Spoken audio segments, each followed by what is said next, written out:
So Hakkinen has found another 10th and a half in that final section, those final 2 corners where he is just blindingly fast. Mika's made some very good starts this year, so it's going to be difficult, but I try my best and then see what happens.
It is race day number 10 for F1 2000, the compact A1 ring in the Styrian Mountains in the south of the country, staging the Austrian Grand Prix, and we're enjoying a fantastic display from half a dozen dragons, Saab dragons from the Austrian Air Force.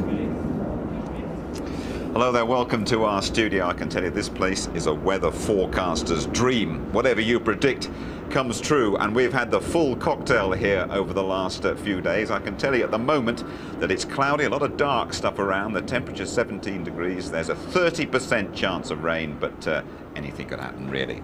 Tony Jardine with me. Hi, Tony. Last time out at Manicourt, the McLaren, the old 1-2 from the Supermax of Woking, and so far this weekend, more of the same. Sorry, I was just joking for that. I thought it was another bombing rain. Yeah, but this is originally was called a Mickey Mouse circuit when it was first truncated from the original Österreich ring. As you said, anything can happen here. But it has happened to Ferrari, and it's put them on the back foot because they've had an awful practice, low grip circuit. McLaren ahead, that pendulum is still swinging. Just looking back at qualifying, everybody actually was looking up in the sky a bit like we are now, wondering if the rain was going to come. It didn't actually happen, but a lot of the teams went out early, and David Coulthard posted a very quick time. Well, he waited till the big rugby scrum had all gone out. They all crammed onto the circuit. There were a few spots for rain. He went out just after them, about a lap after them. He had a very good setup on the car. He's got this sort of steely resolve still, but he seemed very relaxed, he's smiling, and he put in this very quick time. And later on, he aborted an even quicker lap than that. And he's good because he's relaxed in a motorhome just around the road from here, living next door to Villeneuve, so it's handy for borrowing milk when you run out. Rubens Barrichello loves this place, doesn't he? The Brazilian always goes well here. He's actually been quicker than Schumacher throughout the weekend. That's been a surprise. But what they did, Ferrari found out it was best to go on the new tyres, and they came in and after a lap and got very, very quick indeed. But he said that he had a setup that made him feel very, very calm indeed. He's been smooth and quick all weekend. And of course, he's gone better than his teammate Michael Schumacher as well. And as you said, he just loves this place. So he's my dark horse for this race. OK, Mika Häkkinen's had a bit of time off from Formula One. He's been biking in the mountains above his home in Monte Carlo, but he's come back in some style. He was quicker all morning, or quickest all morning leading up to the session, and he brought that form into the hour. Well, the hack is back, but he's back with a big sparkle, and that's against the form, because everyone said, you know, he's lost that sparkle. But I think he's gone for a different setup, and he has said over the last 3 to 4 races that he hasn't been comfortable with the car, and of course that's built up against him.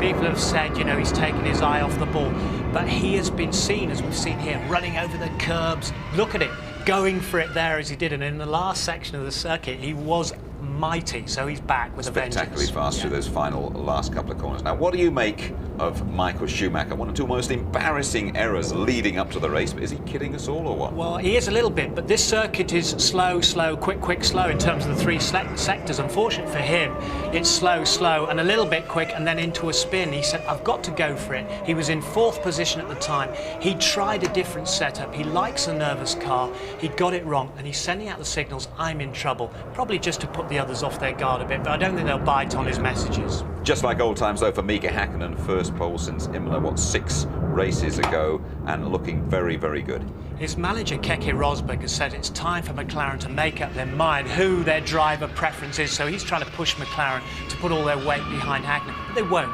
It's Coulthard and it's Hakkinen. But Hakkinen here, as you said, in that last sector was great and went shaved another 10th.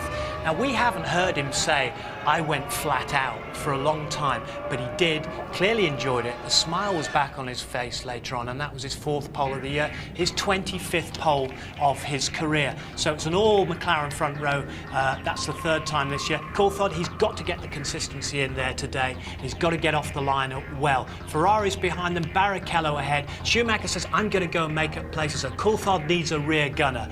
Truly the fastest. He listened to the weatherman, stayed in the garage. Zonta, his best ever on Grand Prix racing. Villeneuve, good team performance. Fisichella, well, Briatore's not happy with that, but Salo was happy. A lot of engine mapping work on the engine there. Verstappen improved the car all the time. Diniz, De La Rosa disappointed to be outside the top 10. Heidfeld equaling his best grid position at Nürburgring. Wurtzy's got it all to do. They're even making jokes about the poor lad. Frentzen finished all his qualifying within half an hour. Herbert had suspension problems. Button and Ralf Schumacher in trouble there with no traction whatsoever. Then Genet and Bertie, the test driver from Jaguar, who's done a good job to get the Jaguar on the grid. Thanks very much indeed, Tony. So then we have an all McLaren front row at the A1 ring, same as last year, but David Coulthard certainly won't want any repeat of the dramas that we had there on the 2nd turn in the opening lap. A gentle kiss between teammates was how Martin Brundle described it.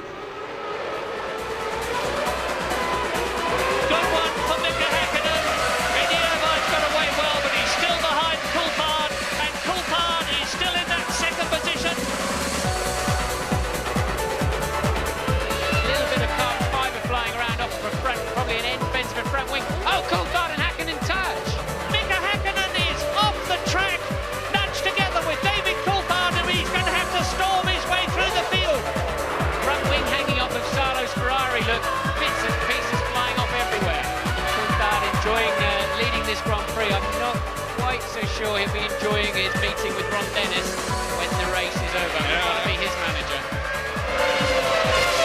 And he's trying it, yes, and Frentzen really had to be kind there and let him through. Crucial stop there for Coulthard. And not bad there, not bad, not great, but not bad. Eddie Irvine has just done his fastest lap of the race, and he's leading the Austrian Grand Prix by 22 seconds from David Coulthard. It'll be very close when they come out. Nice stop by Ferrari. Is it good enough? Oh, is it good enough? Well, it's good enough so far. It is, look. Coulthard just coming out of the last corner, Murray, there. Coulthard coming under that bridge. Irvine's got to get out of that tight pit lane. Irvine will lead this race. He's leading the race, and he's got Salo in front of him. It's up to you. Take it or leave it. I'm coming through. This is the last corner, and Eddie Irvine wins brilliantly, brilliantly. The Austrian Grand Prix. Well done, Eddie Irvine. Sadly, no Eddie Irvine this year. He's in a London hospital. Jaguar tell us he's expected to leave today. He's had severe pains in his abdomen. Apparently doesn't require surgery. Should be back at Hockenheim in a fortnight. He is replaced, we've been telling you, by the test driver, the Brazilian Luciano Berti. 8 to go then. Wins at Monaco, and Mani Cour have taken David Coulthard to within 12 points of Michael Schumacher. 10 points for a win, don't forget. Don't discount the seemingly revitalised Hakkinen.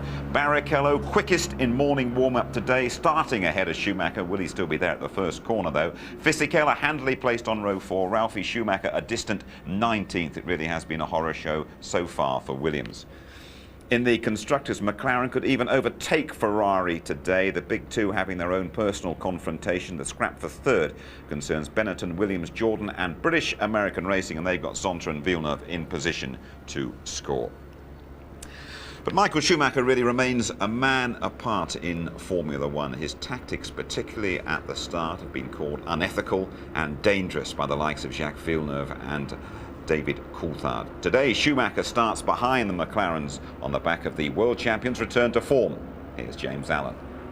having been out-qualified by his teammate the last 4 races and faced 1,000 questions about his loss of form and motivation, Mika Häkkinen bounced back in the strongest way possible yesterday, to silence his critics and to reclaim his pole position crown. His pace was awesome, his relief plain for all to see.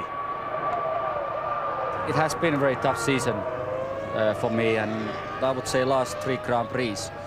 I haven't been able to bang a lap time in the qualifying what I wanted to do, and it's been creating certain pressure on me and pressure on the team, and there has been a little bit disappointment and a lot of question marks. Why, and like has been a lot of speculation. Has Mika lost his motivation, or he's not anymore interested about driving, or something like this? And I've been trying to explain to people it's not that, everything is fine, just give me the, the time. The rebuilding of Mika Häkkinen has been a careful process, but the smile is now definitely back on his face. But where does he go from here? Last year he tangled with Coulthard on the opening lap, and having lost the upper hand to his teammate recently, he will want to dominate from the start today. The potential for trouble is there, but McLaren refused to impose any kind of rule about the start.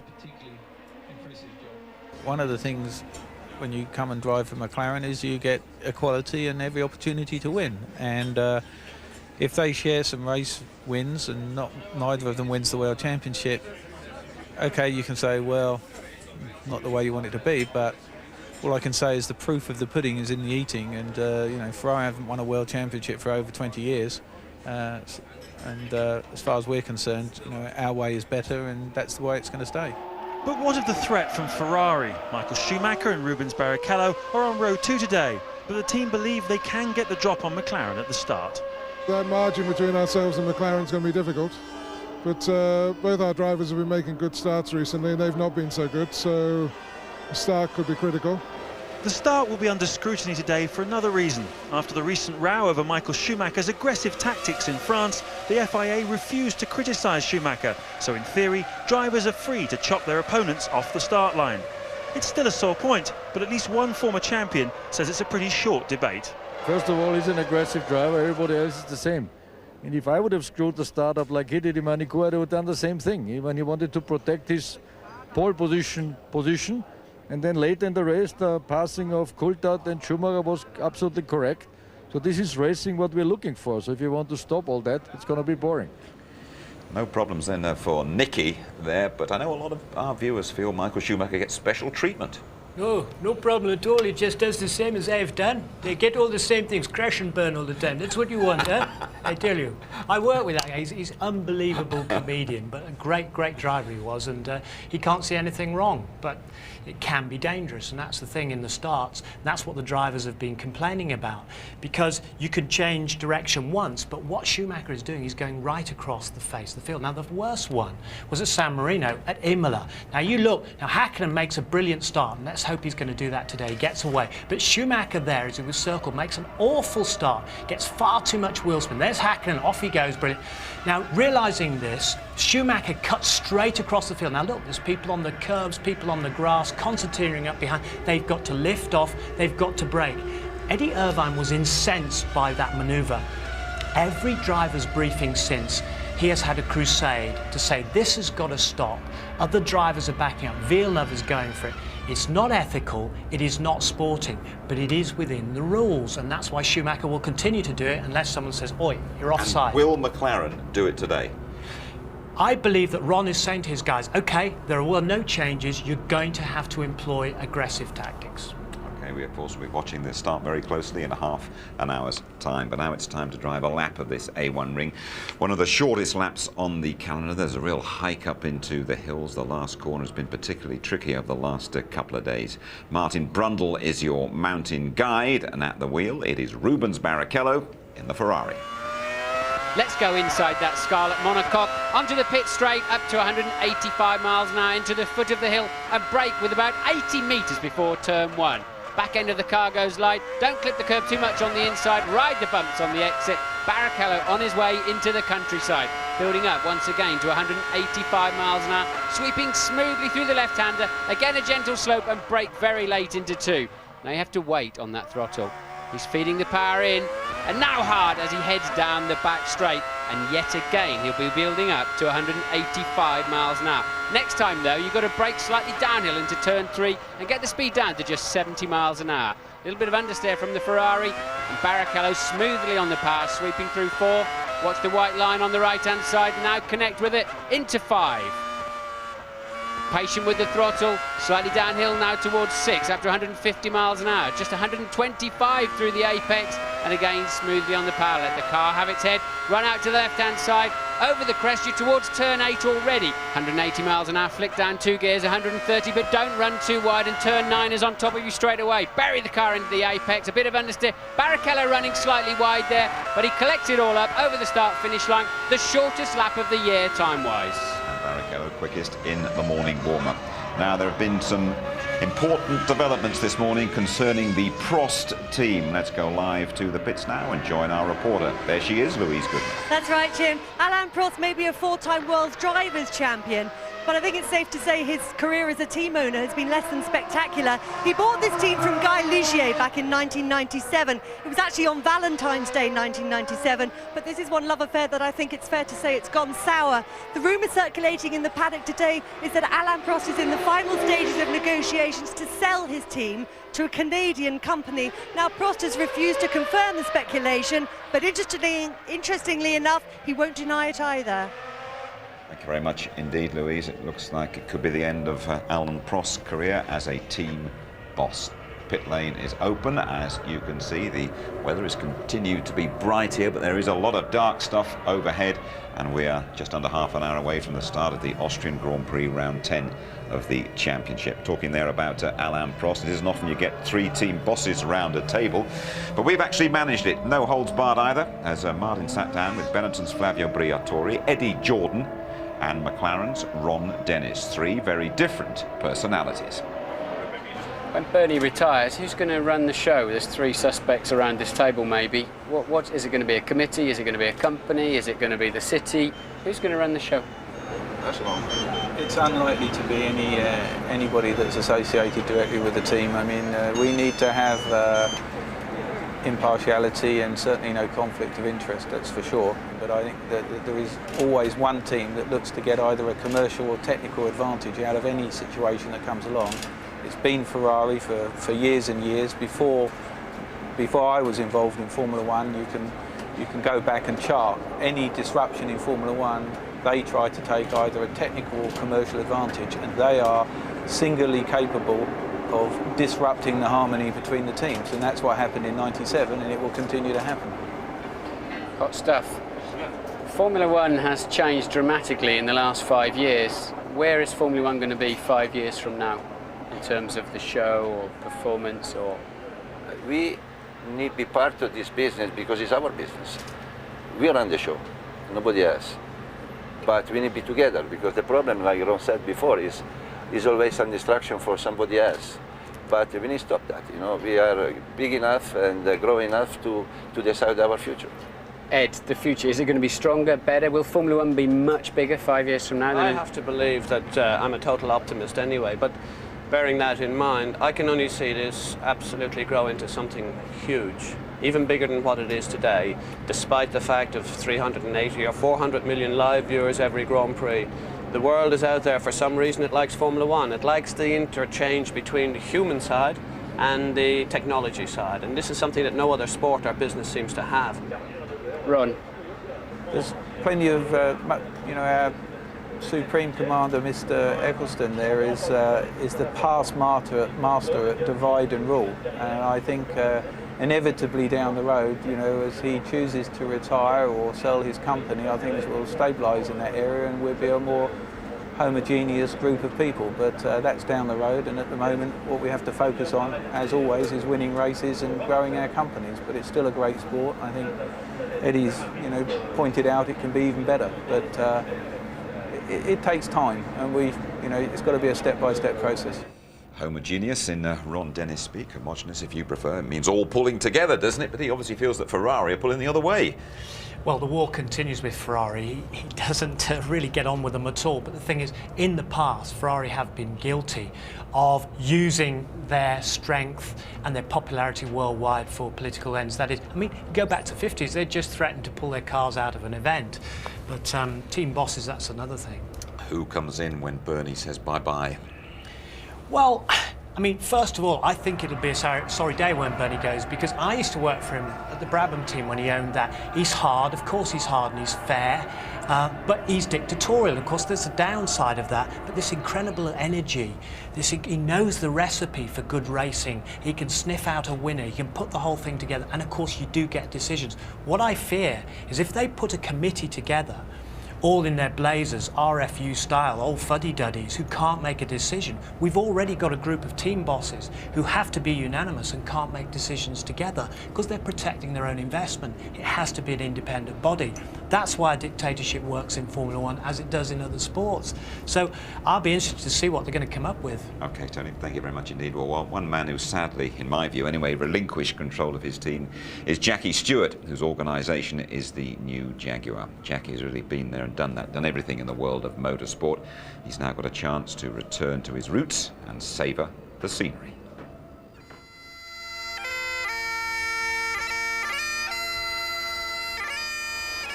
I suppose I've been coming to Glencoe from about the age of 17 when I got my driving licence. The weather changes, the light changes. Sometimes it's angry, sometimes it's frightening. And other times it's so placid and so incredibly beautiful. Jackie has plenty of time on his hands now that he's sold his team and withdrawn from Formula One. But the team he left behind has struggled this year.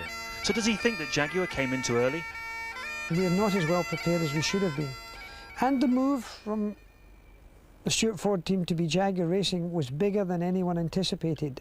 I personally felt that we should have waited another year, learning to work with each other before committing ourselves to a brand new operation, because it has been disruptive. Having said that, we've got to get on with it and we've got to do it. And it's as simple as that. Jackie took us back to the garage in Dumbarton where he grew up, pumped petrol and began his lifelong love affair with the motor car.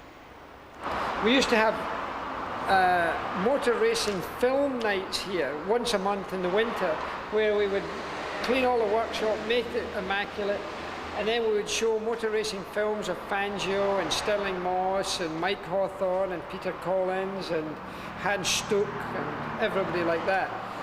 When I was still in my teens. Jackie's successful driving career had humble origins. I drove in the hill climb here in the early 60s. It was one of my very first events.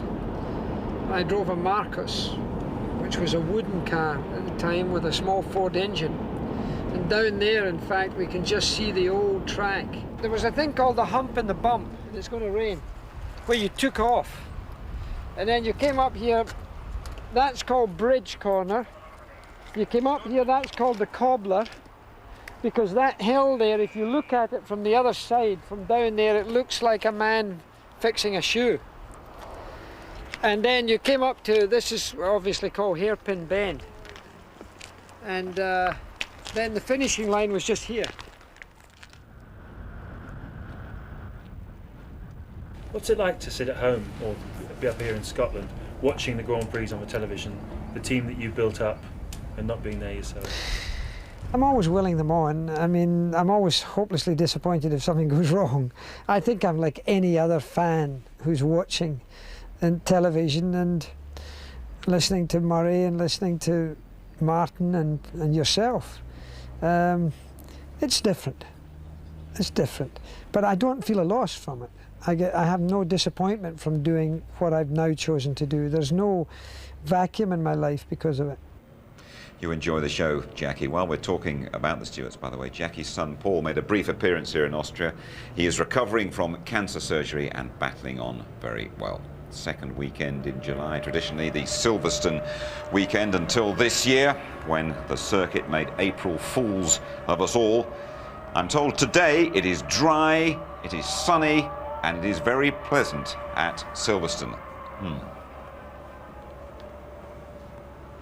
And very much the same here in Austria, although those clouds are threatening, and judging by that umbrella, it is starting to drizzle as we are 20 minutes from the start of the Austrian Grand Prix.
Luciano Berti, what exactly is going through your mind right now? To be honest, I'm just thinking about my car. The temperature is a lot higher now, so maybe I have to do a couple of changes to improve the car during the race. So I'm just thinking about it, and maybe a little bit about the start as well. It's going to be difficult because you have two quite slow corners in the first part of the track. So let's keep the eye on that. What instructions do you have from the team? Just take it easy. Bring the car home if possible. You know, there is no pressure to do anything because they know how difficult it is by having the conditions that I had. I mean, didn't have any track time, to be honest. So they just want me to do the race, learn as much as possible and enjoy it. Are you nervous? Not yet. Good luck. Thank you.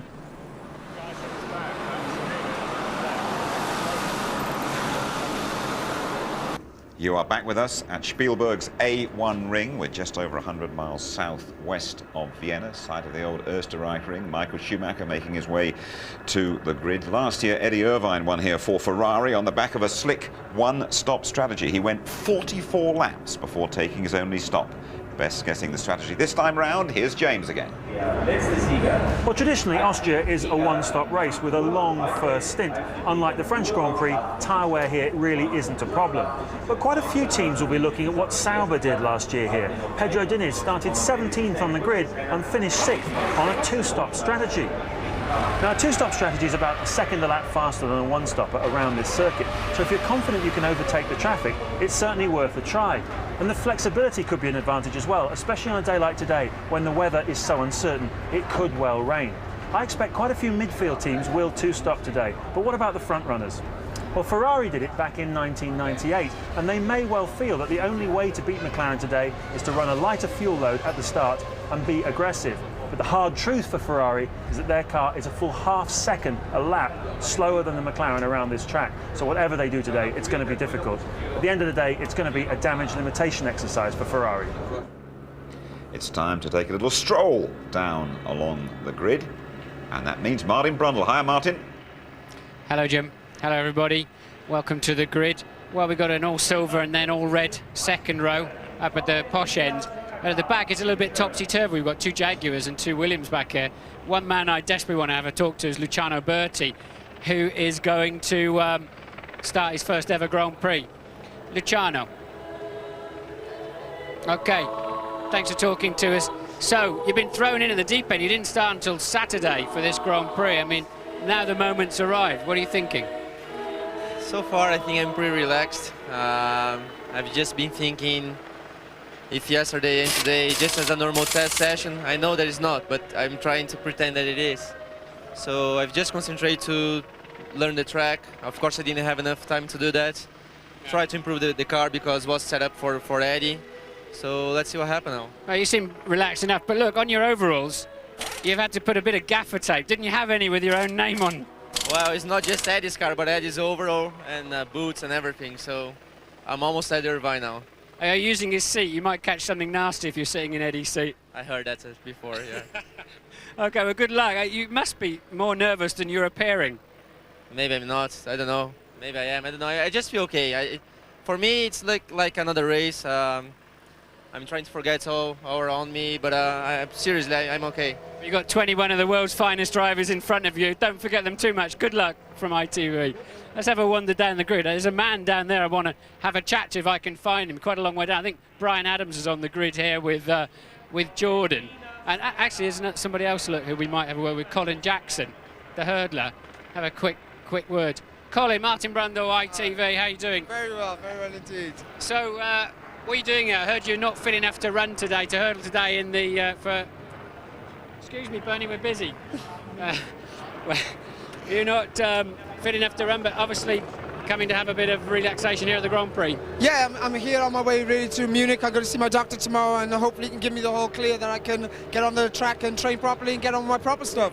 Yeah, good luck with that. So what are you looking for today? What do you think is going to happen? Who you batting for? Well, we're all looking at the weather really at the moment. It looks like it's pretty good, and obviously I'm a David Coulthard fan there, and I'd like David to go out there and prove a point yet again. I think he's got the capabilities, he's got the car, and I hope he can get out there and do the job. Do you drive, mate? Are you into driving? Yeah, but not at this pace, that's for sure. All right, well, good to talk to you. See you later. Hope everything gets fixed soon. Let's carry on wandering down here. Then we're going to have to run a little bit because I think he was starting there with Frenson's car. And then he is, I'm told, moving down to Trulli's car. By the time I get down there, he'll probably be in the pits somewhere and having a whatever he takes. But let's keep going. It's amazing how long the grid is, isn't it? I didn't realise it was quite so far down this grid. But I'm not going to give up now. You're still there, Andy? Right, here we go. There's Mr. Jordan. Look, where is he? Here he is. Brian, glad I caught up with you. Had to run to you. Bit of English humour there right away. Yeah, it seems like everything I do today is in a bit of a rush, but please forgive me. Yeah. How are you? I'm all right, thanks. Yeah, good stuff. So you're obviously here with the Jordan team. Yeah, they've invited me down here. But it's not your first Grand Prix, is it? It is my first Grand Prix, yeah. Is it? The only other thing I've been to is Indy before that, in America. The first time I went to a Grand Prix, I thought I was going to go to heaven, you know? Yeah, it's fantastic, isn't it? Incredible, absolutely incredible. Now, these drivers are pretty reckless, but they don't give up, do they?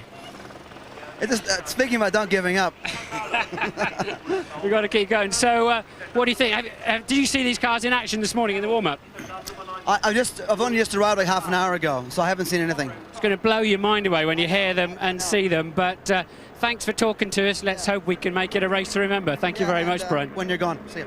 Okay, back to you in the studio. Just trying to count the song titles there, Martin, with the old groover from Vancouver. Must have been seeing Colin Jackson inspired him to break into a trot there, I think we can probably call that. There we are, 1 or 2 facts and figures for you that might enhance your enjoyment this afternoon. 5 of the last 7 winners here have gone on to win the championship itself. Coulthard, second in his 3 A1 ring races. And don't forget, they've only been racing here for the last 3 years. The circuit was shut down, forming the Österreich ring. And that's courtesy of McLaren, that fact there. 790 tires he's used.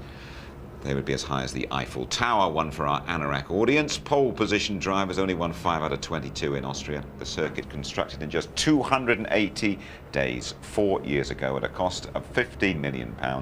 And Michael Schumacher is the only driver to win a race from pole position this season. Now, well, Luciano, the Brazilian, his car is being wheeled away a bit earlier. Problems for him and for Jaguars if he needs them before his Formula One debut, and those problems continue with less than 10 minutes to go to the start of the Grand Prix. We're poised for another pivotal battle in the quest to become the first Formula One champion of the new millennium. Coulthard has to rein in Michael Schumacher.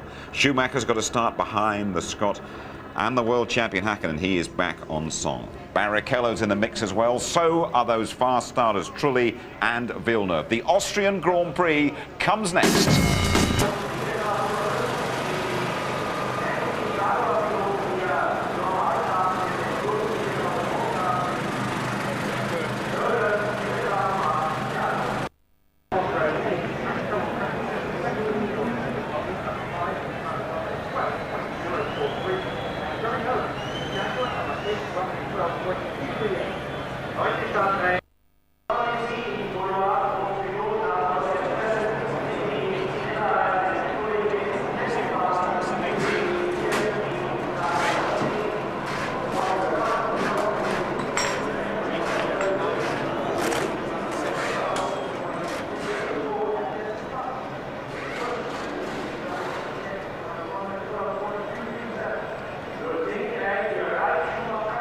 Ricardo Zonta, 6th on the grid. How are you feeling? It's the best qualifying mine, the best position on the grid. It's the chance to finish on the points is very big, you know. I just want to keep my position, maybe get some better position until the end. The start from here, it's a very slow corner. Do you envisage going down the inside, outside, or do you just have to wait and see? Inside is too dirty. I think if some car go inside, they're gonna lose the grip, and then for the straight they're gonna lose a lot position. I think it's the best to keep on the middle or a little bit to the left. Great, Ricardo. Good luck, and thanks for talking to us. Thank you.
We have had 3 cracking races since Formula One returned to Austria's A1 ring, and there have been 3 different winners. Jacques Villeneuve, Mika Hakkinen and Eddie Irvine. Irv, the swerve, has had to withdraw today, but returning for us, alongside Roadrunner Martin Brundle, welcome back Murray Walker. Thank you very much, Jim, and I can tell you that it's all very homogenous here in the commentary box. Martin and I pulling as one. And my thanks, incidentally, to the good people in the Sherburn Hospital in Chichester, who's made it possible for me to be here. Now, you're looking at Heidi, who is David Coulthard's fiancée, but you were looking earlier on at the grid. And let me tell you some of the things to watch when this race starts. Watch Michael Schumacher, 4th on the grid, behind the all McLaren front row. He's on the left-hand side. Remember all the criticism there's been, and in my opinion, some of it is justified and some of it isn't, about his tactics recently. Watch Jacques Villeneuve, the lightning starter in the BAR. He's in the 7th grid position, behind his teammate Riccardo Zonta, who's starting higher than he's ever started before.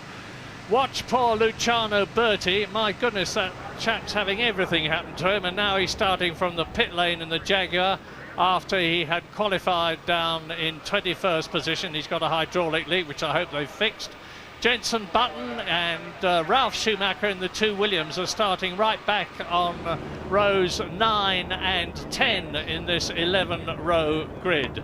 So the question is, what is going to happen at the start? Because if Mika Häkkinen can get away well from pole position and is not interfered with by the unfortunate David Coulthard who hit him last year, it could be a very, very tough race for Michael Schumacher, especially as he's got Rubens Barrichello in front of him.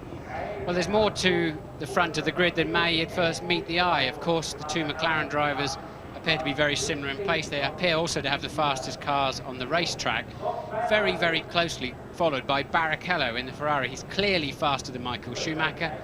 So what will Ferrari do with Barrichello? Because they'll want to clear him out of Michael Schumacher's way. Schumacher doesn't have the pace, and therefore Ferrari will have to try something interesting to beat McLaren, because they can't beat them in a straight fight today in terms of their raw pace. Over and above that, the 2 McLaren drivers both need to win the race. So if they've got to play team tactics against Ferrari, they've also got to play selfish World Championship tactics for their own ends to try to close that gap on Michael Schumacher. So it's a fascinating struggle we're going to see at the front. Yeah, and the interesting thing could well be a very long stint for a one-stop Michael Schumacher. I don't know that it's one stop, but I do know that after he'd done his exploratory lap, he came in, they put the Ferrari in the garage, and they filled it up with the last possible drop of petrol that they can get into it. And while they were in there, they made an adjustment to the front wing. So he's gone out, he's assessed the conditions. The conditions are extremely good at the moment, actually. The track temperature is about 19 degrees. I think that just demonstrates that Michael has struggled to get his car working. He's even amazingly admitted that he's just not hooked up this weekend. But if you adjust a car when you're going to the grid, it never quite seems to pay off, because you don't attack those out laps, those formation laps, in anything like the same way. And you tend to get the wrong information coming back through the steering wheel. But nonetheless, Michael's still trying to fine-tune his car, and we're all very aware of just how hard he can push on every corner of every lap of a Grand Prix. So never count Michael Schumacher out. I would imagine Barrichello could well be on a lighter fuel load to try and get in there and spoil the race of those 2 McLarens and keep Michael Schumacher in the picture.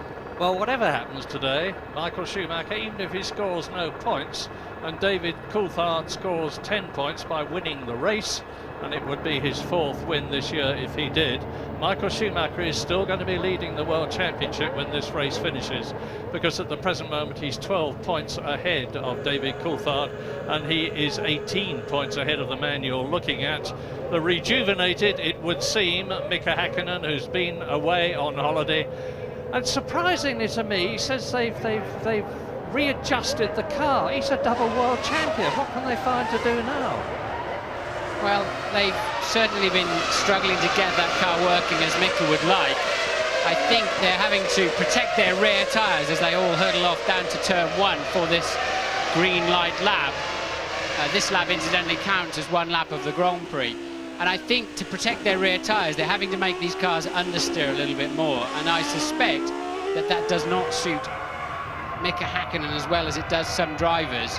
And also, obviously, as I've said before, you're either giving pressure or you're taking pressure. There's no middle line on this. And Coulthard has managed for 4 races, and that's Bertie going out of the garage. He's had to get in the spare car. He had a hydraulic failure on the car that was on the grid. He was so calm and collected, wasn't he, when I was talking to him down there? And since then, they've established a hydraulic leak, so Bertie will start a plumb last. Well, we've just been riding with Alexander Wurz, the Austrian in the Benetton, 14th on the grid. The car you saw in front of him was Nick Heidfeldt's Prost, and you've also heard that there are very strong rumours that the Prost team has been sold, allegedly to a Canadian consortium or an extremely rich individual, but I emphasise that that is not official. We'll just have to wait and see. I think it's a fairly solid rumour though, Murray. I think that one's pretty much happening. So, the weaving Mika Häkkinen on Bridgestone tyres, like all of them. They're all on the soft compound, except for Heinz-Harald Frentzen, who seems to be starting down in 15th position, partly as a result of that yesterday. The two Williams drivers, Ralf Schumacher and Button, are both on the medium, which is the harder of the two compounds, and the two Arrows drivers, Pedro de la Rosa and Jos Verstappen, both of whom who went extremely well in the warm-up this morning, are also on the medium compound. And I don't think it's going to make a heck of a lot of difference unless the weather conditions change very dramatically indeed. So it is a 71-lap race. Mika Häkkinen slots into position.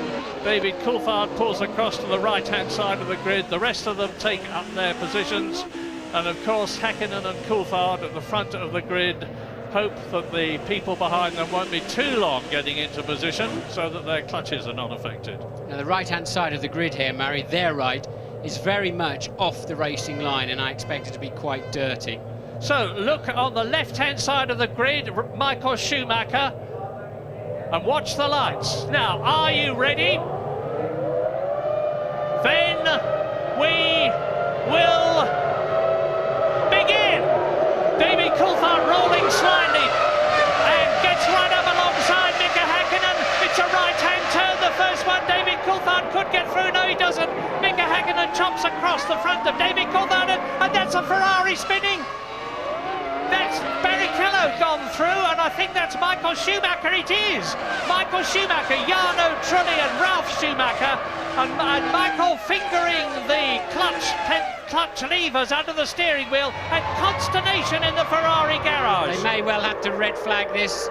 They can cover it under the safety car. The medical car there that starts at the back of every Grand Prix. Yes, the safety car is out there, not red flagging it. It's the silver Mercedes estate we saw. It's the medical car. World Championship leader Michael Schumacher somehow has kept the engine going in that, and we've got wave yellows all the way around the circuit. A little SC board. Now Michael's stalled there. That's Michael pulling his car back onto the racing line. I wouldn't be at all surprised. He is going to be destroyed when he sees the safety car procedure. He will want a red flag procedure so he can have a restart. And Giancarlo Fisichella was down there as well, out of the Benetton, but now it's Häkkinen leading, Coulthard second. Salo in the Sauber is in third position, and he started 9th on the grid. What is happening? I don't know. That's Fisichella running back, and Schumacher's car is being craned off the track, as is the Benetton. So that is 2 retirements, including the man who is leading the World Championship and will still be doing at the end of this race. But it's the worst possible situation for Michael Schumacher, out of the race with 2 McLarens in the lead, following the safety car. Mika Salo third, Pedro de la Rosa and Jos Verstappen are 4th and 5th at the 2 Arrows, and somehow or other Johnny Herbert has got up to 6th position, and he started 16th. Martin, here you go. And Jenson Button is 7th, so in amongst all that carnage, the 2 McLarens got away beautifully. Look, Michael Schumacher comes up the inside and gets a tap from what must be the BAR of Villeneuve, and Schumacher pushed out of the first corner. Zonta, we think, actually ran into him. It was Zonta, yeah. Yes, and then, of course, you got a traffic jam. Michael Schumacher kept his engine going, pulled it back on to the racetrack and switched it off again. That's how it looked to me anyway, but he could not get them to bring the red flags out. They've deployed the safety car, and look, Michael Schumacher somehow, after a very poor start, gets up the inside of Barrichello, but it's going to be Zonta that tags him at the rear and puts him into a spin look. Zonta going too deep into the corner, Barrichello taking to the gravel, as did several others, and that's why people at the tail end of the field made such huge gains on that first lap. And one of the people who suffered was Jacques Villeneuve, who was 7th on the grid. He's down to 15th position because you can see he's having to finagle his way round the side of the stationary Ferrari. Safety car is in this lap, so the safety car, here we can see another angle, and yes indeed, it is Zonta that does not brake early enough and gives Michael Schumacher quite a firm shove. And at that point, Barrichello's hovering around the outside, wondering whether there'll be any space for him, and he has to go onto the grass, and then it's pandemonium behind them. Well, it's always silly to make predictions, and certainly at this stage of the race, but it looks as though it has handed it on a plate to McLaren, with Häkkinen leading, Coulthard in 2nd place, Mika Salo, whose car performance, of course, doesn't hold a candle to the McLarens in front of him. But the interesting thing is that Johnny Herbert is coming up through the field now. He is in 5th position in the Jaguar. There he is. Going through is Barrichello, who's taken 2 places on this lap. Barrichello is the man to watch in the Ferrari. It's all down to him, but he's got to get past Jenson Button, he's got to get past Johnny Herbert, he's got to get past De La Rosa and Mika Salo. And I think he'll be able to do it as Jenson Button there in the Williams, which is handling much better now in the race than it did yesterday in qualifying, is right behind the Ferrari of Rubens Barrichello. Yes, I saw Verstappen had to come in at the end of the first lap. He was up in 4th place, amazingly, after the chaos of the first lap. He must have tagged somebody and come into the pits for a new nose or something. He's now back out on the racetrack, and there are 3 cars out of this race already. Michael Schumacher, Jarno Trulli and Giancarlo Fisichella all out of the race. And Heinz-Harald Frentzen in the other Jordan is 8th. Now let me give you the top 10 so that you can put things into context. Hold on, Murray, let's just see this move from De La Rosa on Salo. Can he take 3rd place? He's got a good line up the inside, and yes indeed he does. De La Rosa up to 3rd. And Barrichello right up behind Johnny Herbert. Look for the Scarlet Ferrari behind the green Jaguar. Here it is coming towards us. Häkkinen is leading, Coulthard is 2nd, Salo in the Sauber is 3rd, De La Rosa is now past Salo, and Herbert is 5th with Barrichello crowding him. 7th is Heinz-Harald Frentzen, 8th is Jenson Button, 9th incredibly is Marc Genet ahead of Alexander Wurz. And look at the 2 McLarens, they're already clearing off from Pedro De La Rosa, the Spaniard, who is proving that the Arrows is a rejuvenated car as a very unhappy Michael Schumacher stalks back to the Ferrari garage. Well, now this is going to be a McLaren demonstration at the front, no doubt about that. We're on lap 4 now out of 71. Now the question is, what is the situation going to be between Mika Häkkinen, who is leading the race and wants to make it 3 World Championships in succession, and David Coulthard, who's won 3 races this year and was starting to look as though he was getting right on top of Mika Häkkinen. We know there's no team orders between the 2 of them. We also know that the most criminal thing you can do in Formula 1 is to take off your teammate, which David Coulthard did here at this circuit. At the corner they're approaching now, turn 2 last year. So Mika Häkkinen leads. David Coulthard is the fastest man on the track. He's just put up the fastest lap we've had so far, and he's closing up on Mika Häkkinen. What's your guess? Well, clearly they're going to be on similar fuel loads. If McLaren have decided the quickest way to run this race is at a certain strategy, then surely both drivers will be on something similar. I wonder what they may have done to cover any potential Ferrari move. And this is Barrichello taking Herbert for what will now be 5th place. So Barrichello coming through the field. I believe that Ferrari could be slightly lighter than the 2 McLarens, but he's got a major job to do now. He's going to be so far out of touch by the time he can get anywhere near some clear air. And here he is now coming up behind Salo. Something is smoking quite a lot. It's Frenson's Jordan, and off he goes. Maybe something's happened to the engine. I saw smoke coming out of the back of the Jordan before. That's the Mugen Honda engine spinning the wheels. He's in the gravel. He's beached it. The under tray is down in the gravel. He's not going to get out of that. That is another retirement from the Austrian Grand Prix, and it is the 4th in 6 laps. I suspect he spun off in his own oil or fluid of some sort, because something was smoking. And look, he's turned in completely normal. Yes, there's a trail of smoke, and bang, it goes on your own rear tyres. And Frentzen just buried the throttle pedal to try and drive out of the gravel, but ended up just digging himself the beginnings of a sandcastle. And look, he's reacted extremely early. Nothing he could do about it. That is not Heinz Harald's fault. No, he had a terrific season last year because he won in France and he won in Italy. He's having a pretty awful season this year because he's down in 9th position with only 5 points. That is Eddie Jordan. And I wonder what could be on the track there. Fortunately for most of the drivers, they're going to get some waved yellows when they come along there. I suspect the track could be quite slippery in there. If there was enough fluid down for Frentzen to spin off on it himself, then the track's going to be quite slippery, but they appear to be getting through no problem. Well, look at the way De La Rosa is going. All right, he's 4 seconds behind the flying McLarens, but De La Rosa now is nearly 3 seconds ahead of Mika Salo's Sauber. And Salo, remember, drove a Ferrari here last year, and it's a Ferrari that's catching him. Rubens Barrichello in 5th position. There he goes. There is Johnny Herbert. Behind Johnny Herbert is Jenson Button. So the Englishman has had an absolutely fantastic drive. I would imagine the Ferrari-engined Sauber of Salo will be expected to move quite quickly out of Barrichello's way and release him up into that 4th place. We'll have to watch that one. De La Rosa surely is not running the same fuel load as the 2 McLarens and others. Now, do you know who the fastest man on the track is at the moment? It is Holland's Jos Verstappen in the 2nd Arrows. On lap 6, he's just put up the fastest lap. 1 minute 14.3 compared with last year, 1 minute 12.1 by Mika Hakkinen. But of course, it's early days. They're on heavy fuel loads. You're looking now at Mika Salo's Sauber, and what an improvement there is in that car. We're used to Sauber normally doing well in the first half of the season and then starting to go a lot slower in the second half because they haven't developed the car enough. Not this year. Salo was in terrific form yesterday. He was up in 6th place in qualifying at one point. But now Rubens Barrichello is gaining, but we leave him to look at Pedro de la Rosa, 3rd position. That was Verstappen, sorry. Yeah, that was Verstappen who was quick at the back end of the field. And here we go, Salo trying to defend easily, actually, because Barrichello's not that close, but Barrichello will have to come up the inside here, and Salo will have to yield as he does. And as I expected, he did not make a big deal out of letting the Ferrari past. Well, Barrichello is now 10 seconds behind the McLarens.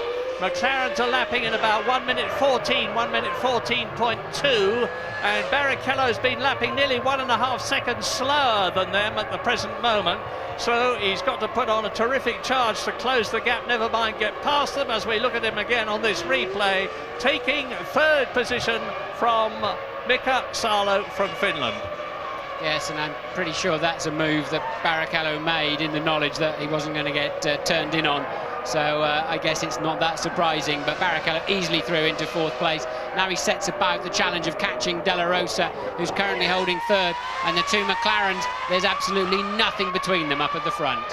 So Barrichello goes in that 3rd. He's lost another 2 seconds on the 2 McLarens. He's 12 seconds behind them. But here is Herbert. Behind Herbert, 7th position is Button. Ahead of, I can hardly believe my eyes, Marc Genet, the Spaniard in the very, very tidy Minardi, which has got a powerful engine. Into the pits comes Ralf Schumacher.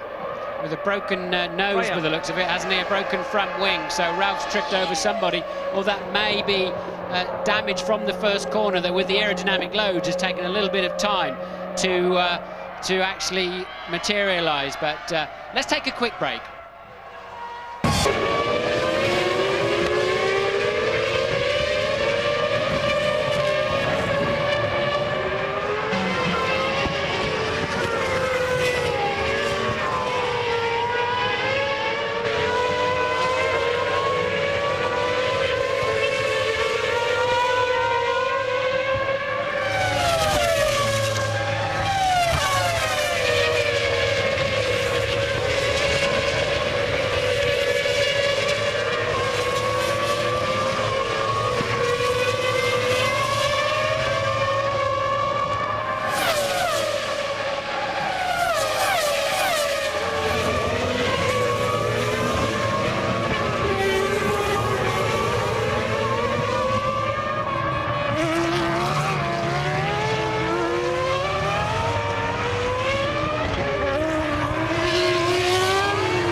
lap 11 out of 71. Ralf Schumacher has joined the retirees. He came in to have the nose cone replaced after being involved in that collision on the first lap. So he's another retirement to make 5 in all. But noticeably and significantly, we think, and I emphasise the word think, that we saw a puff of smoke coming from the lead McLaren's engine. That's Mika Häkkinen's car. It hasn't stopped him from just making the fastest lap of the race. He's still 1.5 seconds ahead of David Coulthard, who is some 8 seconds now ahead of Pedro de la Rosa. There he is alone on the circuit, but Rubens Barrichello is eating up the gap to the Arrows. Yes, but Barrichello, now he has got in clear air, is still 1.5 seconds a lap slower than the McLarens at the front. That absolutely amazes me. Well, that he's so much slower with no traffic in front of him whatsoever, as you watch Jean Alesi trying to challenge Alexander Wurz for 9th place. Let's try an absolutely wild one on you, because it amazes me that they're so much quicker. Might they be on a 2-stop strategy and Barrichello only on a 1-stop strategy, in which case he'd have a heavier field load? Seems unlikely, but it's possible. I'd be surprised, but we'll have to wait to find out, won't we? But Barrichello certainly doesn't appear to have great pace. But even, Murray, the difference between 1 and 2 stops is not 1.5 seconds a lap, as Alesi ducks up the inside and can't hold the back end of the car, and Wurz immediately takes back his 9th position. Well, we're on lap 12 now out of 71. Eddie Irvine won last year in the Ferrari as a result of a brilliant stint. He stayed out until lap 44 in the 71 lap race, and he came out of the pits still in the lead after his stop. So now we're on lap 12, Häkkinen leading Coulthard, and the gap is increasing slightly. Häkkinen is putting in a series of absolutely blistering laps. Anybody that thought that Mika Häkkinen had lost his touch, was over the hill, had lost motivation, was very clearly very wrong. Well, Häkkinen was blistering around this track last year. He didn't win it, of course, because he had that tag with Coulthard on the first lap, but watching him come back through the field, he was sensational. And certainly there's 2 or 3 corners around this racetrack where nobody can touch Mika Häkkinen, so he's certainly got the pace that he needs. We're back on board with Barrichello coming up towards turn 3 as he's coming down from 180 down to just 70 miles an hour, and still he's 1.5 seconds per lap slower than Mika Häkkinen. And even more interesting, I think, Martin, is that he's only a few hundredths of a second quicker than the car we're looking at now, Pedro de la Rosa, the Spaniard in the Arrows. On the last lap, it was 1 minute 14.69 and 1 minute 14.61. So there's only 8 100ths of a second improvement of Barrichello on de la Rosa, and it's going to take him a long time to catch the Arrows at this rate. But then, there again, de la Rosa might be on a 2-stop strategy. Well, Schumacher there staying in the car. Clearly, he's had a knock in that first corner. We saw the front wing broken when we came back from the break, and now surely he's got some kind of suspension failure. I noticed on the computer that car number 23, that's Zonta, is under investigation by the stewards, and that will surely be for running into the back of Michael Schumacher in the first corner. James, what can you tell us? Yeah, I think Zonta may be facing a stop-and-go penalty in the not-too-distant future, but I'm down at McLaren, where there really is no sign of any anxiety about the engine of Mika Häkkinen. Looking down to Ferrari, it looks to me as though Rubens was on quite a heavy fuel load, and I think Ferrari's plan today was to damage limitation really for Michael Schumacher, try and get him up to P3 and then move on from this weekend and forget all about it. But instead, Michael has an awful lot potentially of damage. McLaren, I think, are going to run quite long here as far as lap 40, possibly lap 44, and Rubens will probably do the same thing. De La Rosa, quick word on him. Remember Canada, where he did 2 stops. He looked very good in the early part of the race, but then he faded later on. I think you'll see the same thing today. Yes, and interestingly, you could well be right on Barrichello, James. I'll come back to you on something else in a moment. So Mika Häkkinen now increasing the pace all the time. He's inching away from David Coulthard. The gap is 2.3 seconds. But behind Barrichello, who's in 4th place, Mika Salo is 5th. Johnny Herbert is still 6th in the Jaguar, and they've only scored World Championship points in 1 race this year, and that was Eddie Irvine. Button is still in 7th position, just outside the points. He scored twice this year. 8th is Marc Genet. 9th is Alexander Wurz ahead of Jean Alesi. We've seen the battle they're having. Then it's Heidfeld, Villeneuve and Zonta, and they're coming towards us, up the track towards turn 2 now. There is Heidfeld turning in. Behind him is Villeneuve, and coasting is Jos Verstappen. Jos Verstappen coming into the pits from 17th position with his visor up. Now, the car language and the body language says this is the end of his race. Yes, he turns across the pit lane. Here is the reason. He turns out of the the bottom corner, runs very, very wide indeed, over the grass, onto the gravel. I think looking at how that accident developed, or incident developed, he'd already got a problem before he turned into that corner. So Verstappen there, I would imagine, with some kind of front suspension failure or problem. Something I was going to say earlier on before I got distracted is that I'd like at some point when we see a replay of the start, Barrichello got away so much better than Michael and then seemed to have to get out of it and let Michael through up into the first corner. Michael's miles behind him off the line, and I think that could confirm what James was saying about Barrichello actually, yes, being on the fuller fuel load and trying to release Michael. It didn't pay off because Zonta arrived much too hot. Well, Alex Wurz waves a furious fist at Jean Alesi, who's just moved up into 9th position. There he is, diving through on the inside of the Benetton, who runs wide again and lets Alesi get away. Alesi is an absolutely storming driver. He's driven in more Grand Prix than anybody else who is currently racing. I think this is his 177th Grand Prix, and he's lost none of his brio, none of his enthusiasm, none of his fire. That's Pat Simmons, the technical chief of Benetton, on the left, with Gordon Message, and the highest man that they've got in the field at the present moment is Alex Wurz, who is in 9th position, because Fisichella, of course, has long gone out of the race. So we've got 2 cars have been notified they're on a stop-go penalty. It's Dinitz and Zonta. So Zonta, we're sure it's because he ran into Michael Schumacher. Here it comes up on the screen. Dinitz, I don't know, maybe he had a jump start or something like that. So, but look at this, Murray. Mika Hakkinen is now down in the mid 1-minute 12s, and Barrichello still buried in the 1-minute 14s. Yeah, fastest lap last year was Mika Hakkinen, 1 minute 12.1, so he's half a second off that at the present moment. At this 17th lap out of 71, so it's McLaren's all clear and a long way, 17 seconds now ahead of the 3rd place De La Rosa at the front of the field.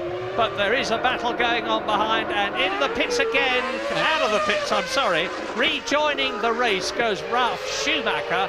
Now, he's several laps down now, and Villeneuve, the man who is holding up all sorts of movements in Formula One for next year, whilst he makes his mind up about whether he's going to drive for BAR, whether he's going to drive for Benetton, or what he's going to do, continues to unsuccessfully chase Nick Heidfeld, the Formula 3000 champion of 1999. Heidfeld in the Prost, and Alain Prost is very much here under a terrific amount of pressure as a result of these rumours that he's sold his team. And Heidfeld is in 11th position at the moment. That's Dinitz in for his stop-go, so he has to go to his own box, and Zontarin's ahead of him too, look. They have to go to their own area, and their own mechanics have to release them after 10 seconds of being completely stationary. Plus the time they lose getting in and out of the pits, so 25 to 30 seconds as an absolute minimum is the cost of this strangely named 10-second. Yeah, I feel quite sorry for Zonta, actually, because he drove his heart out to get into the 6th position on the grid, which is the highest he's ever been. His position in the BAR team is debatable next year, and he undoubtedly got overexcited at the start and probably caused Michael Schumacher to retire from the Austrian Grand Prix. Now, there's a lot of people been saying that, of course, the best thing that could possibly happen here today is for the McLarens to finish 1st and 2nd, as they did in France, because that would close the championship right up. Because at the present moment, the McLaren team is on a potential 16 World Championship points in the Constructors' Contest, which would put them ahead of Ferrari, even if Rubens Barrichello finished in 3rd position, and he's in 4th place at the present moment. ironically for Hakkinen, those 2 stop-and-go penalties of the other drivers played beautifully into his hands, because they exited the pits right between himself and Coulthard in second place. His lead is now 4.3 seconds. And here's the restart, and look at the white car just nerfing the Ferrari into a spin, and they're already busy having an accident of their own behind anyway. And at that point, truly just runs into Schumacher. Probably looked easy for us, but I would imagine there was a cloud of tyre rubber when he arrived and just nerfed into Schumacher as a secondary incident. And Michael Schumacher saying, nothing I could do, boss. Nothing I could do. I was sitting there and I got this colossal bang in the back, and who was it? It was that bloke Zonta. I'm going to have a word with him after the race. It's cost me 10 World Championship points. It might have cost me the World Championship. I'll only be 2 points ahead at the end of this race if David Coulthard does well. And at the present moment, on lap 20 out of 71, Mika Hakkinen is striding away now from David Coulthard. 5.6 seconds is the gap. De La Rosa is 23 seconds behind the leader, still there magnificently in the arrows. Rubens Barrichello is only catching De La Rosa very slowly indeed in the Ferrari. He's 4th. Mika Salo in the Sauber is 5th. Johnny Herbert is in 6th place. So that's an unusual front. And it's time now for us to leave the A1 ring, but of course we'll be back.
David Coulthard surges inside Ricardo Zonta's BAR to lap the Brazilian, and of course Mika Hakkinen has already done so.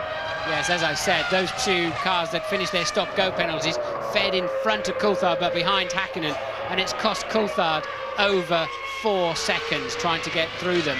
So Hakkinen now with a 7.2 second lead as he comes over the line. It's going to be even more this time around. 8.5 seconds as he negotiated the BAR of Zonta. So Hakkinen now really getting off into the distance.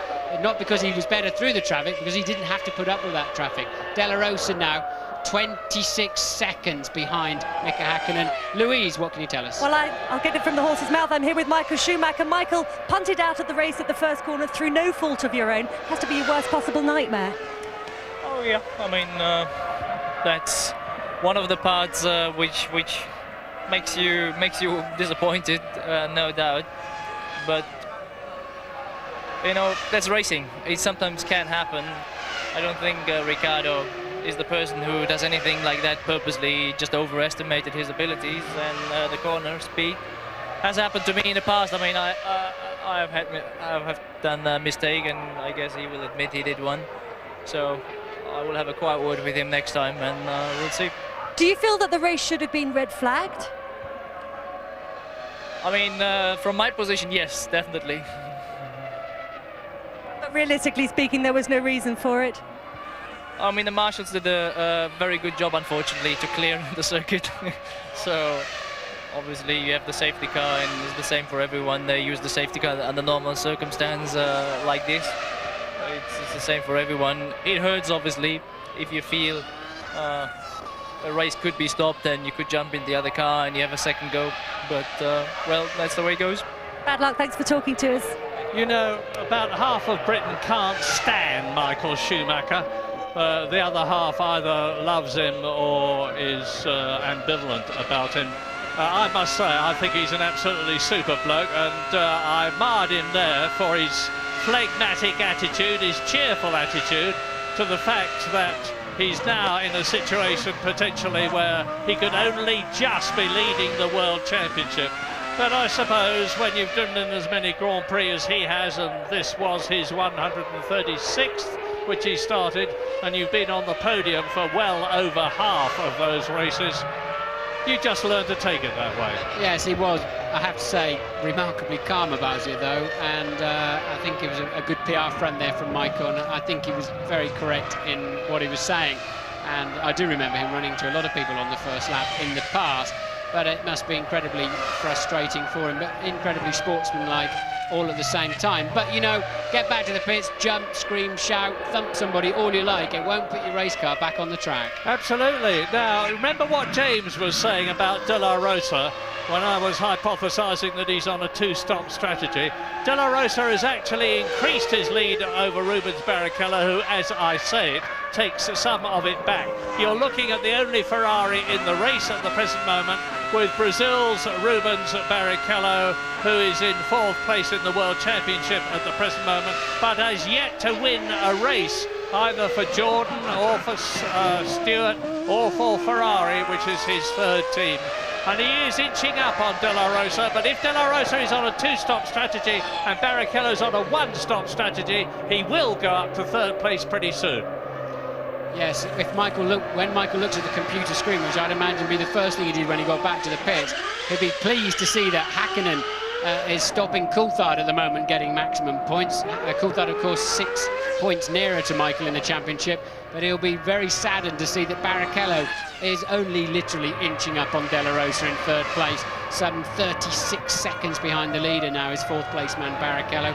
Michael will be amazed to see how slow he is, and the fact that Barrichello cannot get up there and spoil McLaren's day. It's now all down to making sure there's no driver errors and no mechanical failures. I've seen out of the window a pit board that says revs and shift, and they're telling the two McLaren drivers shift a little bit earlier, use a few less revs, and hopefully, you know, just even if you just knock 300-400 revs off the top end, it saves the engine enormously. The stresses are just increased dramatically as they get over 17,000 RPM, for example. James, what can you tell us? Well, it's interesting. I've just been looking at those pit boards being prepared. I see shifts and revs, and I wonder if in the minds of Häkkinen and Coulthard that also means don't race each other, guys. What do you think, Martin? Well, I think that Coulthard will be trying as hard as he can to race, but Häkkinen certainly punished him while Coulthard was making his way through that traffic. Häkkinen put on, despite getting a board saying slow down a bit, some astonishing laps, and you're seeing one for yourself now, a 1:11.8. That is amazingly fast, and some 1.2 seconds faster than Coulthard. This is a virtuoso performance we're seeing here from Mika Häkkinen, and he's scampering down there. He doesn't want Coulthard to have to make a decision whether to race him or not. He wants to get far enough into the distance. Yeah, and he's 0.3 of a second faster than his own fastest lap last year. Zonta's having a pretty lurid race. You just saw him nerfing Mazzacane, who is battling with him on the track. Zonta is down in 15th position. There are 16 cars left out of the 22 that started. Fisichella out at the beginning with Trulli and Michael Schumacher. Heinz-Harald Frentzen, presumably as a result of his engine locking up, which spun him off the circuit. Jos Verstappen we've seen come into the pits and into the garage. Ralf Schumacher's been into the pits for a long time. He's 8 laps behind now. The leaders are on lap 27 out of 71.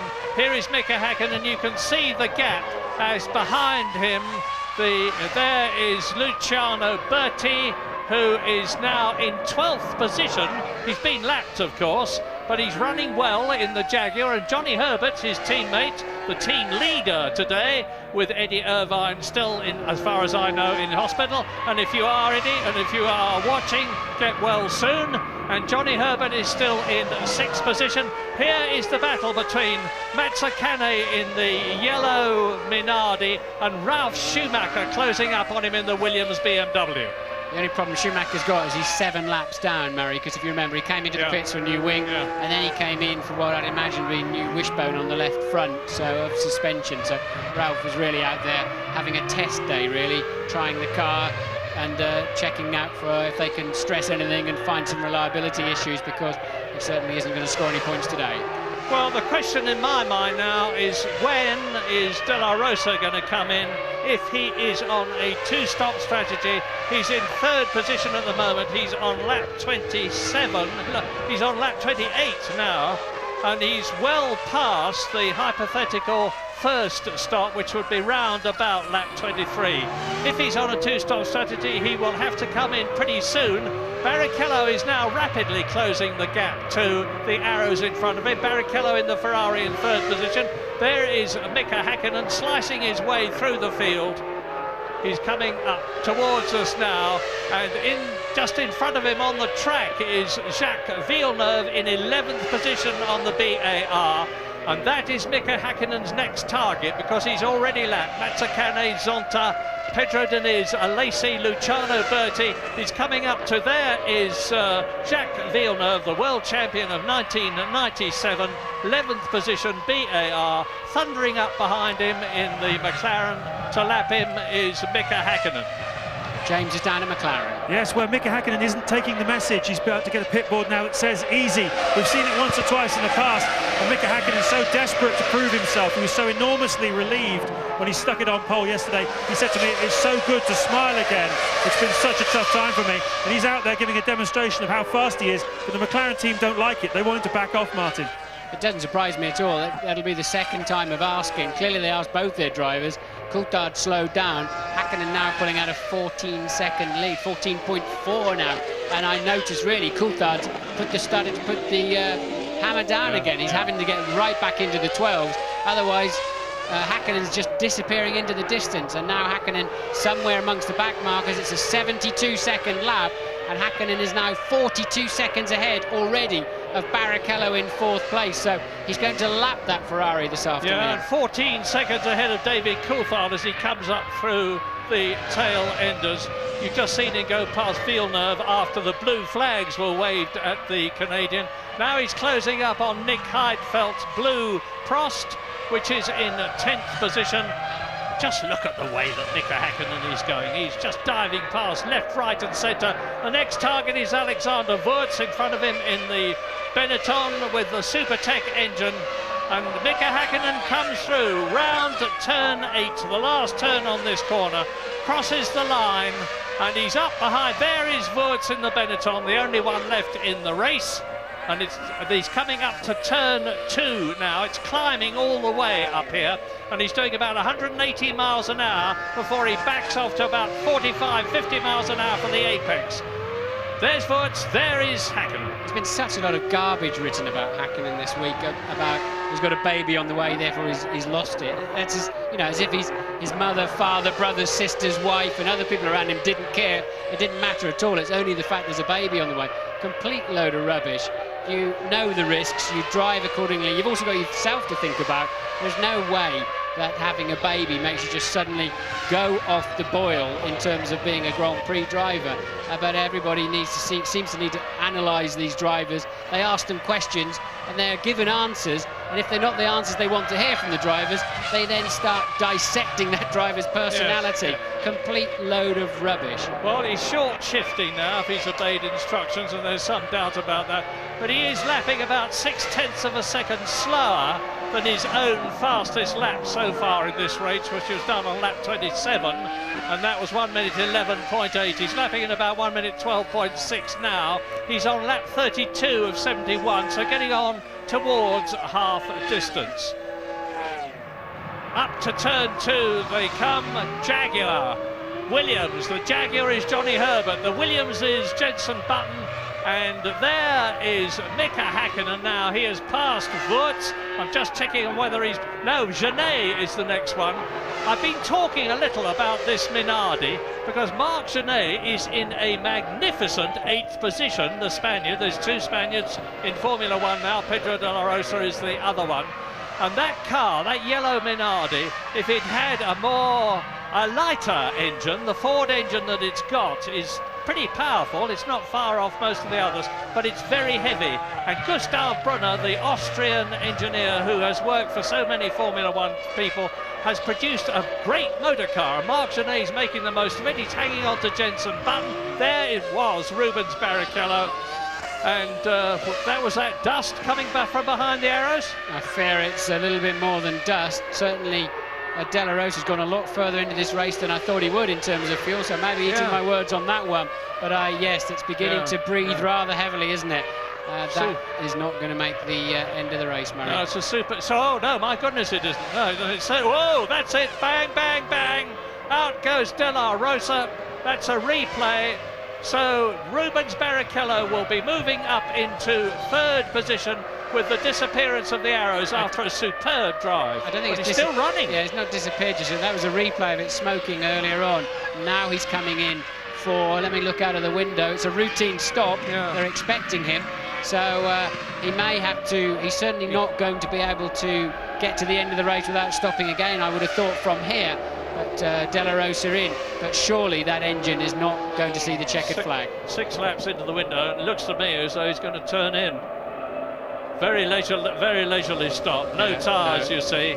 Looking at the back of the car, no, this is the end of De La Rosa's effective race, whether he rejoins or not. So Barrichello goes up into 4th position, 3rd position, Mika Salo goes up into 4th, Johnny Herbert is 5th, Jenson Button for the 4th time in his career is in the points. He's finished in the points twice, and he's in the points again. And Marc Genet is in 7th place, and now Mika Häkkinen has lapped everybody up to 7th position. Oh, and as I say it, he passes Jenson Button. Well, you're right, Martin. If Häkkinen goes on the way he's going now, he's going to lap everybody before the end of this race, except his teammate David Coulthard. Yeah, it's a brilliant performance from Häkkinen. He's certainly not backing off at all. It's quite a good scrap going on here. You've got Salo rather, 9/10 behind him is Herbert, and now just a little bit more is Jenson Button. He was 1.2, but he had to yield to the McLaren of Häkkinen that was lapping him. But a good little scrap there for what will now become 4th, 5th and 6th. That's Salo, Herbert and Button. Well, the highest that a Jaguar has finished in a Grand Prix was Eddie Irvine's 4th place at Monaco.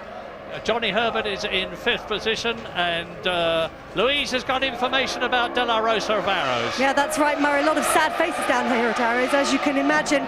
De La Rosa was on a one-stop strategy, so he was keeping up with those cars on pure pace. Nothing to do with a fuel-stop strategy, but unfortunately his gearbox has let him down. Exactly the same reason as his teammate Verstappen went out. As we watch Mika Häkkinen closing up on Johnny Herbert and surging past the Jaguar, which is in 5th position still. So there's just Salo, Barrichello and Coulthard ahead of Mika Häkkinen for him to lap. And Salo is lapping in about 1 minute 14.5.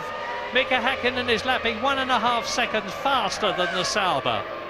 Herbert was smart there. Clearly he's got to let the McLaren pass.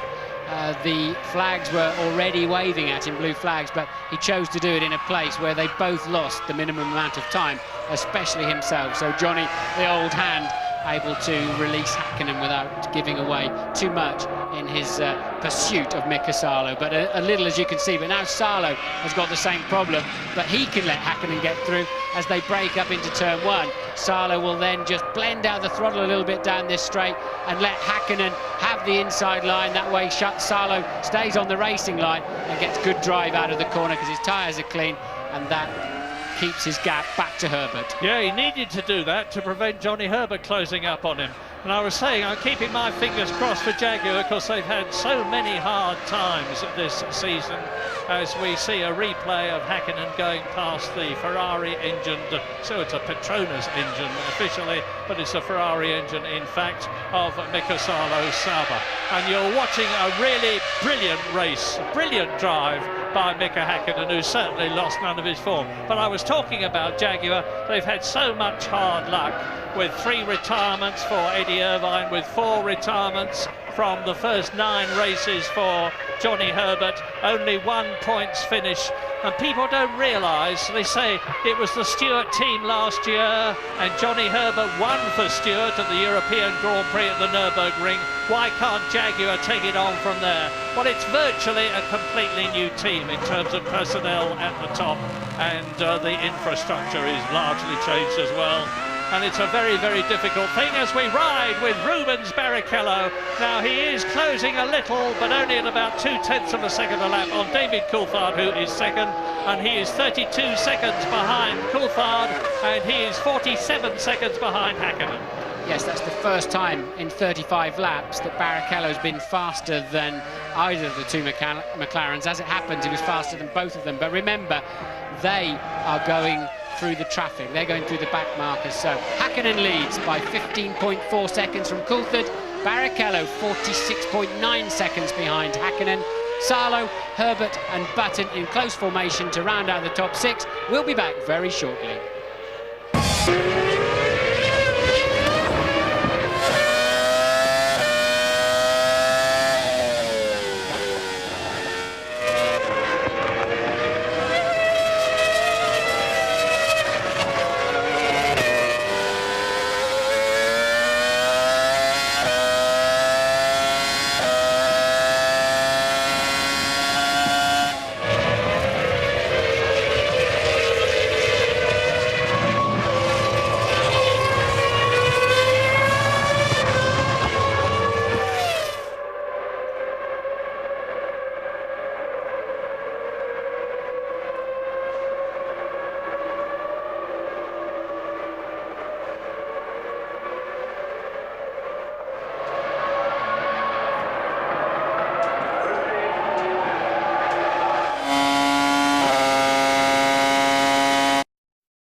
Häkkinen has been in for his fuel stop and has lost the lead to David Coulthard.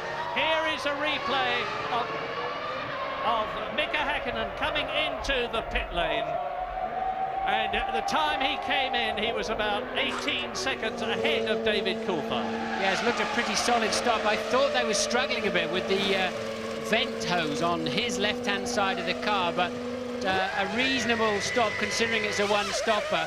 Nothing too special, but Häkkinen away reasonably cleanly. And there you see Coulthard storming through to take the lead, but of course he has yet to stop. So Coulthard now leads from Häkkinen, and back now with the live pictures, and they're showing P. They're going to have to put that to P2, of course. 32 laps to go. And Rubens Barrichello is now on a charge. He's doing the fastest lap of the race as I talk to you. He's still to come through and complete it. He's done a lightning first section this lap. It's split up into 3 sectors for timing purposes. The first sector ends just before turn 2. He's gone through the second sector faster than he has been before.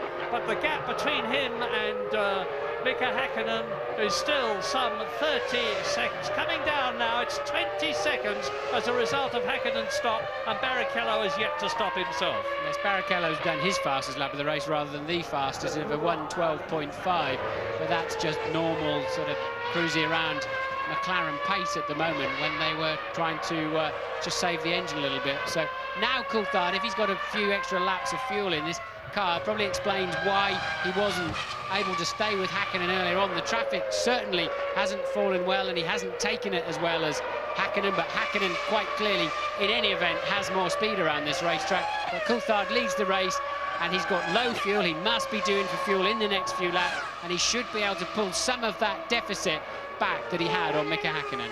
So the order on lap 41 with 30 laps to go in this 71-lap race. David Coulthard leading Mika Häkkinen now by 10 seconds. Rubens Barrichello is 30 seconds behind Coulthard, but has yet to stop. Mika Salo in the Sauber is 4th. Johnny Herbert still going strong in the Jaguar. 5th position, 2 potential points. Jenson Button in the Williams, who started down in 18th position, is now up into 6th position and in the points again. Marc Genet is 7th, Villeneuve is 8th. He's got ahead of Heidfeld, who has come in for his pit stop down to 9th. Wurz is 10th, and Bertie in the second Jaguar is still running in 11th place.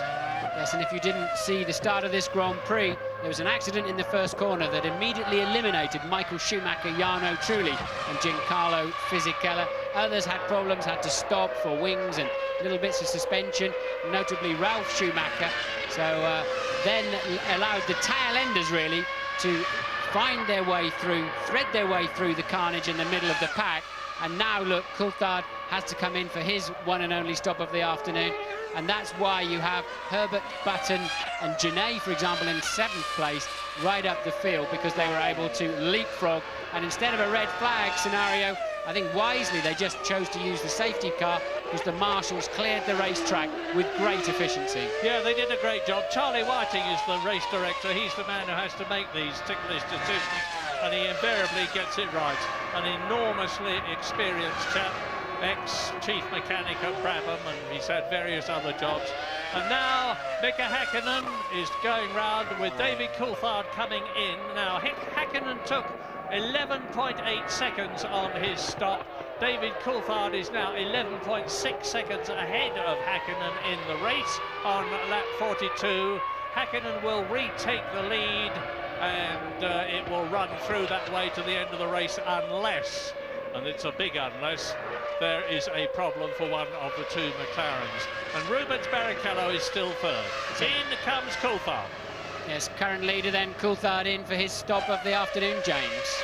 A very mellow atmosphere down here in this McLaren garage. They can't believe their luck, frankly, guys. They are absolutely cruising this race. The only question mark is, what did David Coulthard believe he was about? Did he think he was going to have a chance to race Mika Häkkinen? But he's taking on about 68 kilos of fuel now. Should be stationed for about 10 seconds.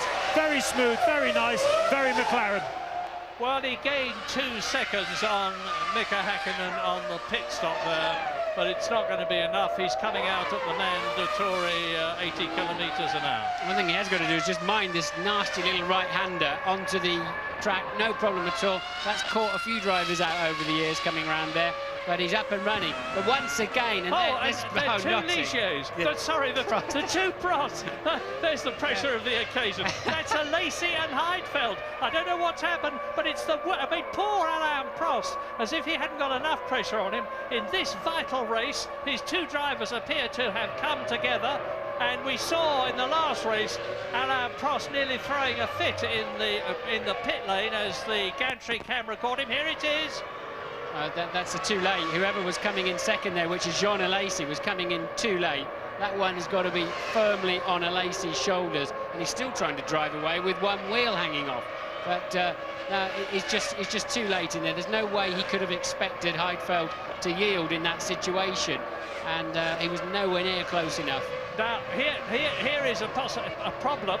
Rubens Barrichello was coming up behind that lot. Look at those shards of carbon fibre being smashed off the car. Look at them all over the circuit. Rubens Barrichello will have had to run through that lot, and it is not impossible that he could get a puncture as a result of it. And that would be the cruelest possible blow for Ferrari, who've already had bitter luck here. Jean Alesi riding in on the back of the bike to face the wrath of Alain Prost. And with De La Rosa now is Louise Goodman. That's right, Murray. The McLaren's running in first and second, completed their pit stops, but the man who was running third unfortunately stood here with me in the paddock. Pedro, can you get any consolation from the fact that the car was running so strongly before you went out? No, it's not enough. Just not finishing another race. It's not good, especially I would have loved to finish on a good position for the team, and especially because everyone was thinking that we were on a two-stop strategy and we were on a one, like all the others. And it was a shame, really, because we had some transmission problems. But anyway, this is motor racing, and the unfortunate thing is that it happened when we were going so well, and I was pushing very, very hard because the first pit stop was very close, and we knew some people were going to stop a little bit later. But anyway, we'll have to forget it, go to sleep, and tomorrow will be another day. Thanks, Pedro. Another very resigned and phlegmatic De La Rosa. That's his 8th retirement from 10 races. But very interesting that they were on a one-stop strategy. Bodes well for Arrows. It certainly does. I certainly owe him an apology because the car had such speed. And Tom Walkinshaw even told me this morning they were on one stop, but I still didn't believe him because they had such amazing speed in the warm-up this morning. I thought, like Canada, they were running the car a little bit light, but all credit to them, they had some genuine speed around this circuit. Now, that was Rubens Barrichello as we look at his boss, Ross Brawn, and we now look at the McLaren turning inside the Minardi. Rubens Barrichello is only a couple of seconds now behind David Coulthard as a result of Coulthard's stop. And Barrichello on lap 45 has yet to come in, so it's a bit of a false picture. Barrichello is with the second place McLaren of David Coulthard on the track, but effectively he's still way back in third position. Johnny Herbert up to 4th place. Yes, because Salo pitted from what was 4th place, and Herbert and Button have yet to stop, and I think this also explains why, I mean, Barrichello going so far into the race, he was very heavy off the line, could also again explain why Michael was able to have such a poor start, yet still be ahead of Barrichello into that first corner. You're on board now of the Ferrari as you head up towards turn 2, a car in front of us. Clearly the car, in fact, no, that's a Coulthard, second place man Coulthard, who has already made his stop, of course, and Barrichello surely has to pit anytime soon. But if the Ferrari can go this far on a tank of gas, that bodes very well for those circuits like Monza, for example, where they just need to run as far as they can. But we see in the pit lane, Ferrari mechanics are out, Jaguar mechanics are out. That must be for Johnny Herbert. Bertie's already been in. So now, there we go, Barrichello now must stop. And Jenson Button is up into 4th place as Johnny Herbert comes into the pits. Jenson Button is up from 18th at the start to 4th in the race on lap 47 out of 71. A brilliant drive. David Coulthard there second, being crowded by Rubens Barrichello, who is about to come in for his one and only stop in this year's Austrian Grand Prix. There are the Ferrari mechanics. James is there. It's been very disappointing down here in the Ferrari garage. I think they've just been really struggling for grip. The car has been sliding through the corners, particularly the first 2 corners. Really a bad day. Rubens has been doing mid-112s, even in the run-up to his pit stop. And, well, not a good day for Ferrari, I'm afraid. So out of the pit lane, Gently Motors. He has to, he can't go any faster than this. There is a speed limit for safety reasons. Gently Motors, Rubens Barrichello, who of course has now got a long gap between himself and David Coulthard, who motored serenely on as the Ferrari came into the pit lane. Barrichello accelerates away. He's Ferrari's sole hope in this race for 4 World Championship points compared with the 16 McLaren will get. And look at Button. He's now done a 1:12.9, his fastest lap of the race by some margin. He's been told to sprint. Remember, he was tucked up behind Herbert and Salo. There was a few tenths between the three of them, and now his pit stop is imminent. I can see the mechanics out in the pit lane. Ralf Schumacher surely it will not be pitting again, so it must be for Jenson Button this time around. He's been told to push. He might, just might, leapfrog Salo and Herbert if he can have a good in-lap. Now, unless I'm very much mistaken, Jenson Button has had a very encouraging discussion with Frank Williams here in Austria.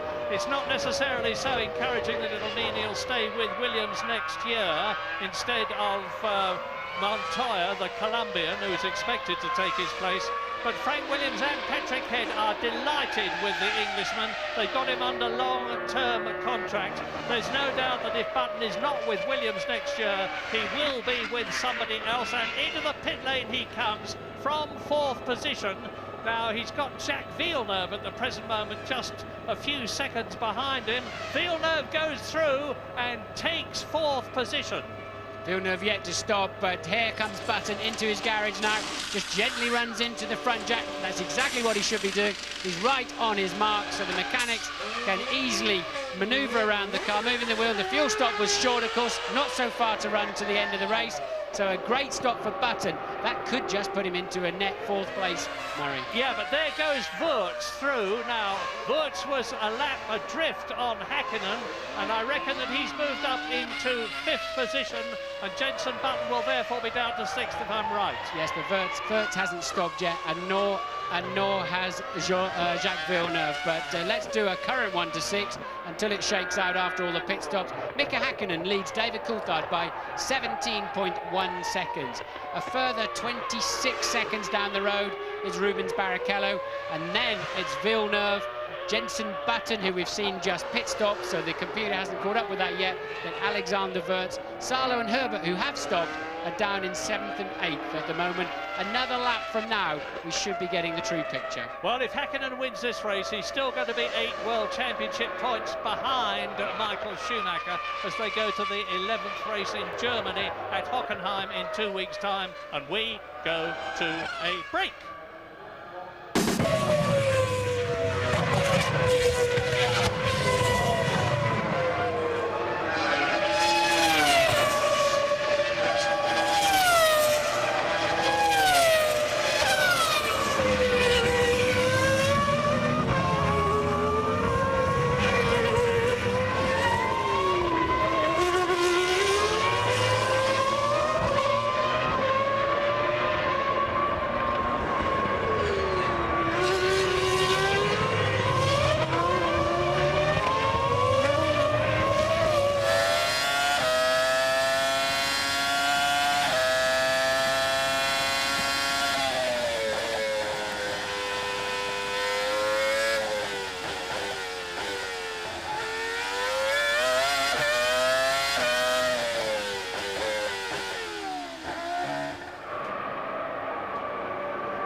71 at Austria's A1 ring. 13 of the 22 cars that started are still circulating, and Mazzacane in the Minardi is 2 laps behind race leader Mika Hakkinen as we ride with Rubens Barrichello, who is 25 seconds behind second place David Coulthard. It is a McLaren whitewash. They're on a potential 16 Constructors' Championship points if they finish where they are now, and there is no doubt that McLaren will take the lead in the Constructors' Championship on race 10 out of 17.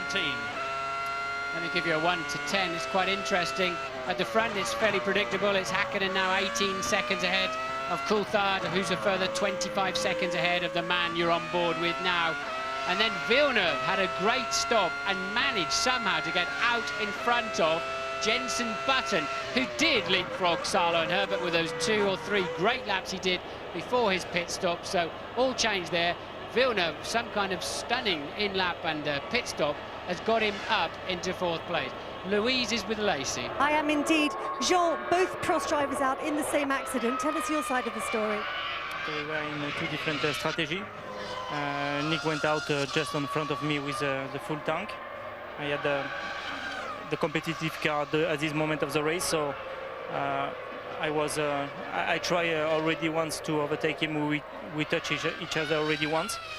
When I passed through the pits, I make a sign with my hand, and the lap after it, we had a definitive accident. So I want to understand exactly now with Alain why or if they say something to him before. So you feel that the team should have told Heidfeld to let you past? Of course, especially in this situation, everything is clear. I mean, they know the strategy very well, and I overtook a car at this place at the beginning of the race, so I knew it was possible to pass, but you need also to I mean, okay, we had this accident, we have to speak now together to understand what's happened. Thanks, Sean. The problem is Heidfeld had no idea that he was coming up, so if there was any kind of instruction, it hadn't made it to Heidfeld's ears because he simply turned in as per normal without an inkling that his teammate was slithering up the inside of him with a do-or-die effort. But I can understand John's point. If they're on different strategies, surely the team should have been playing a role in that one. But I'd like to cut back to the Villeneuve, Button, Salo and Herbert situation because they're reasonably, as you see, what must be Salo, who's currently in 6th place, and Johnny Herbert there chasing him in the Jaguar. Yeah, Sala actually lapping a bit quicker than Jenson Button at the moment, but he's some 4 seconds behind him. That at P6 is the sign to Mika Salo. There he is, and behind him in 7th place, the green Jaguar of Johnny Herbert. You remember he was in the points, he's just out of them at the present moment, but Jenson Button in the Williams BMW is very much still in them. Now, Villeneuve, who got past him in the pit stop, is pulling away from the Williams BMW.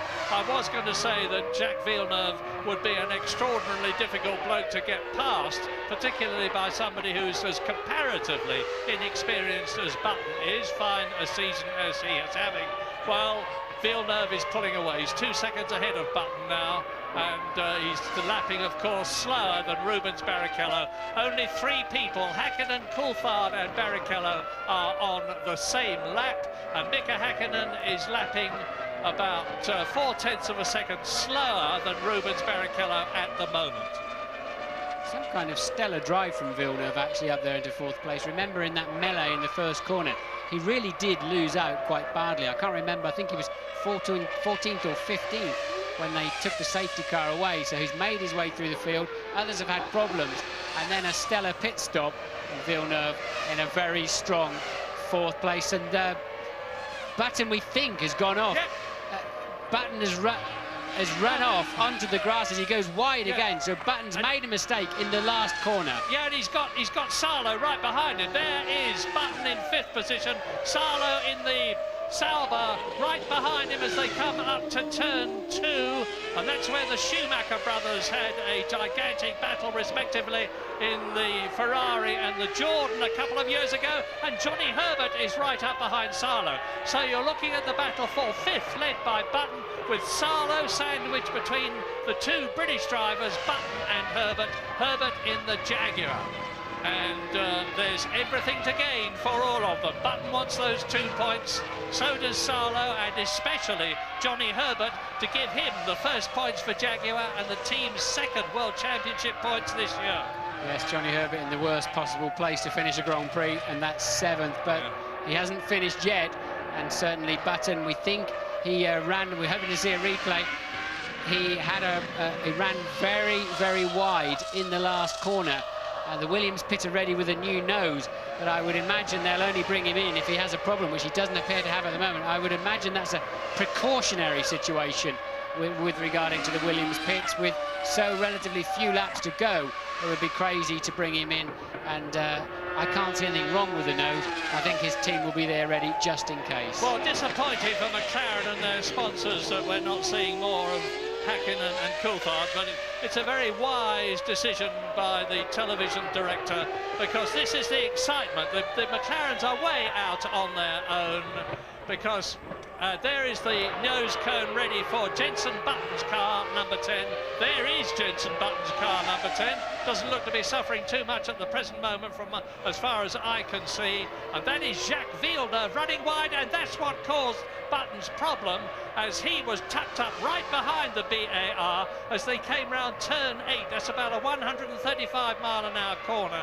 He just dodges the tyre wall and keeps on the track. I can see why they're ready. There were bits and pieces falling off the nose, but it was mostly the wing end plates. I don't think it was anything critical or structural, but you do have to be careful, because if your front wing fails and tucks under your front tyres, you can have a pretty serious accident, as Sarlo once again moves within half a second of Jenson Button. But if that wing was going to fail, I would, big time, it would have happened by now. At the 180 miles an hour, yes, they're packing the kit away. 180 miles an hour, the download on that is several hundred kilos, so if it was going to break, it would have happened soon. Yeah, this is only Button's 10th Grand Prix.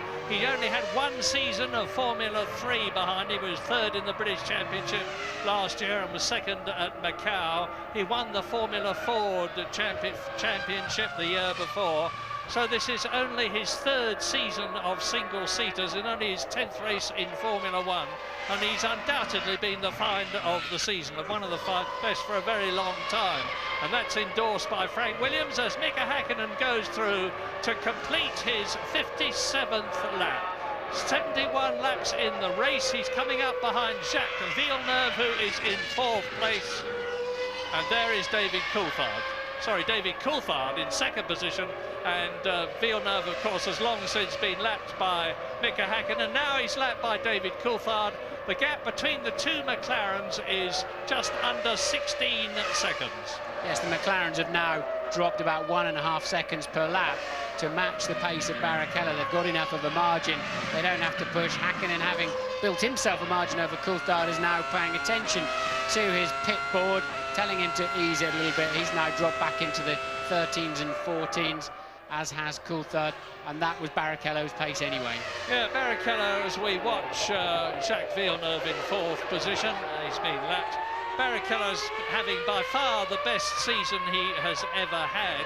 Unlike Eddie Irvine in the last 4 seasons or so, he theoretically does not have to defer to Michael Schumacher, and partly as a result of that, he's had 3 second places, he's been 3rd a couple of times, he's been in the points in 2 4th places, and he's only had a couple of retirements as Barrichello in Brazil and at the British Grand Prix, and as a result of all that, he's in 4th position in the World Championship, and he's going to, of course, increase his points positioning here in Austria with another 4 World Championship points if he stays where he is. And we're looking at Mazzacane now in the Minardi with the red wishbones. He is in 13th place, and Alexander Wurz is behind him in the Benetton. Well, Jenson Button sort of regrouped and started coming back. He lost 6 or 7 seconds when he saw him bouncing across the gravel to Villeneuve, who'd snatched the 4th place on the pit stops, but Button taking 1.5 seconds out of Villeneuve on the previous lap. I think Villeneuve was lapped at that time. I don't think he's got any specific problem. Jenson now again establishing a 1 second lead. As I'm talking about it, back to Sarlo, and Johnny Herbert is a further 1.2 seconds behind. A bit of debris lodged under the front wing end fences of that Williams, but Button is picking up his pace, and we're going to take a break.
There is a fire at the rear of the car.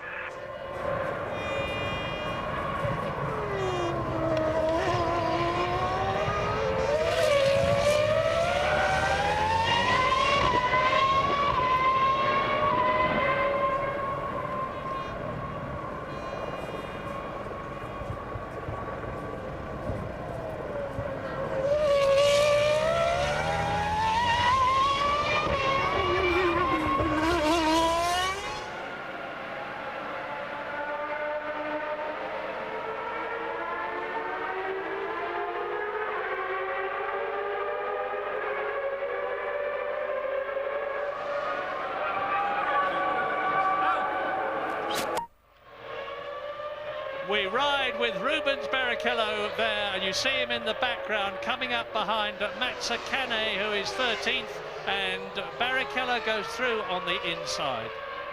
Now here is coming up a replay of what's just happened to Ricardo Zonta, the Brazilian who was in 11th position in the BAR Honda, which has grenaded itself in the biggest possible way, and out goes Ricardo Zonta. You see Ralf Schumacher going through on the Williams there. He's rejoined the race, and again we see this multiple replay to the embarrassment of Honda, and we rejoin now Ralf Schumacher, who is now 9 laps behind the leader Mika Hakkinen, but keeping running on what is in effect an extended test for the Williams BMW team. And his teammate Jenson Button is in 5th position, and if he can stay there, it will enable Williams to leapfrog Benetton in the Constructors' Championship and regain the 3rd position that they lost to Benetton in the Canadian Grand Prix.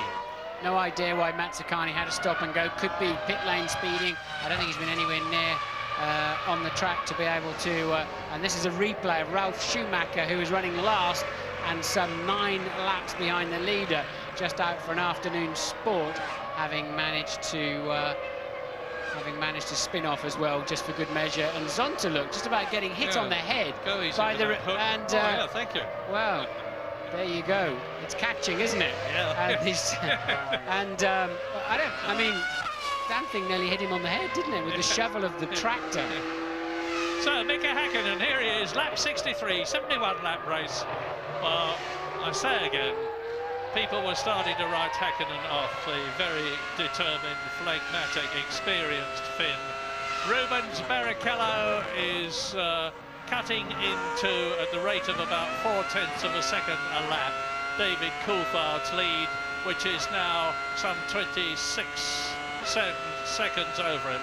But the McLarens are in effect touring. They're still going very quickly indeed, but not nearly as quickly as they could do if they had to.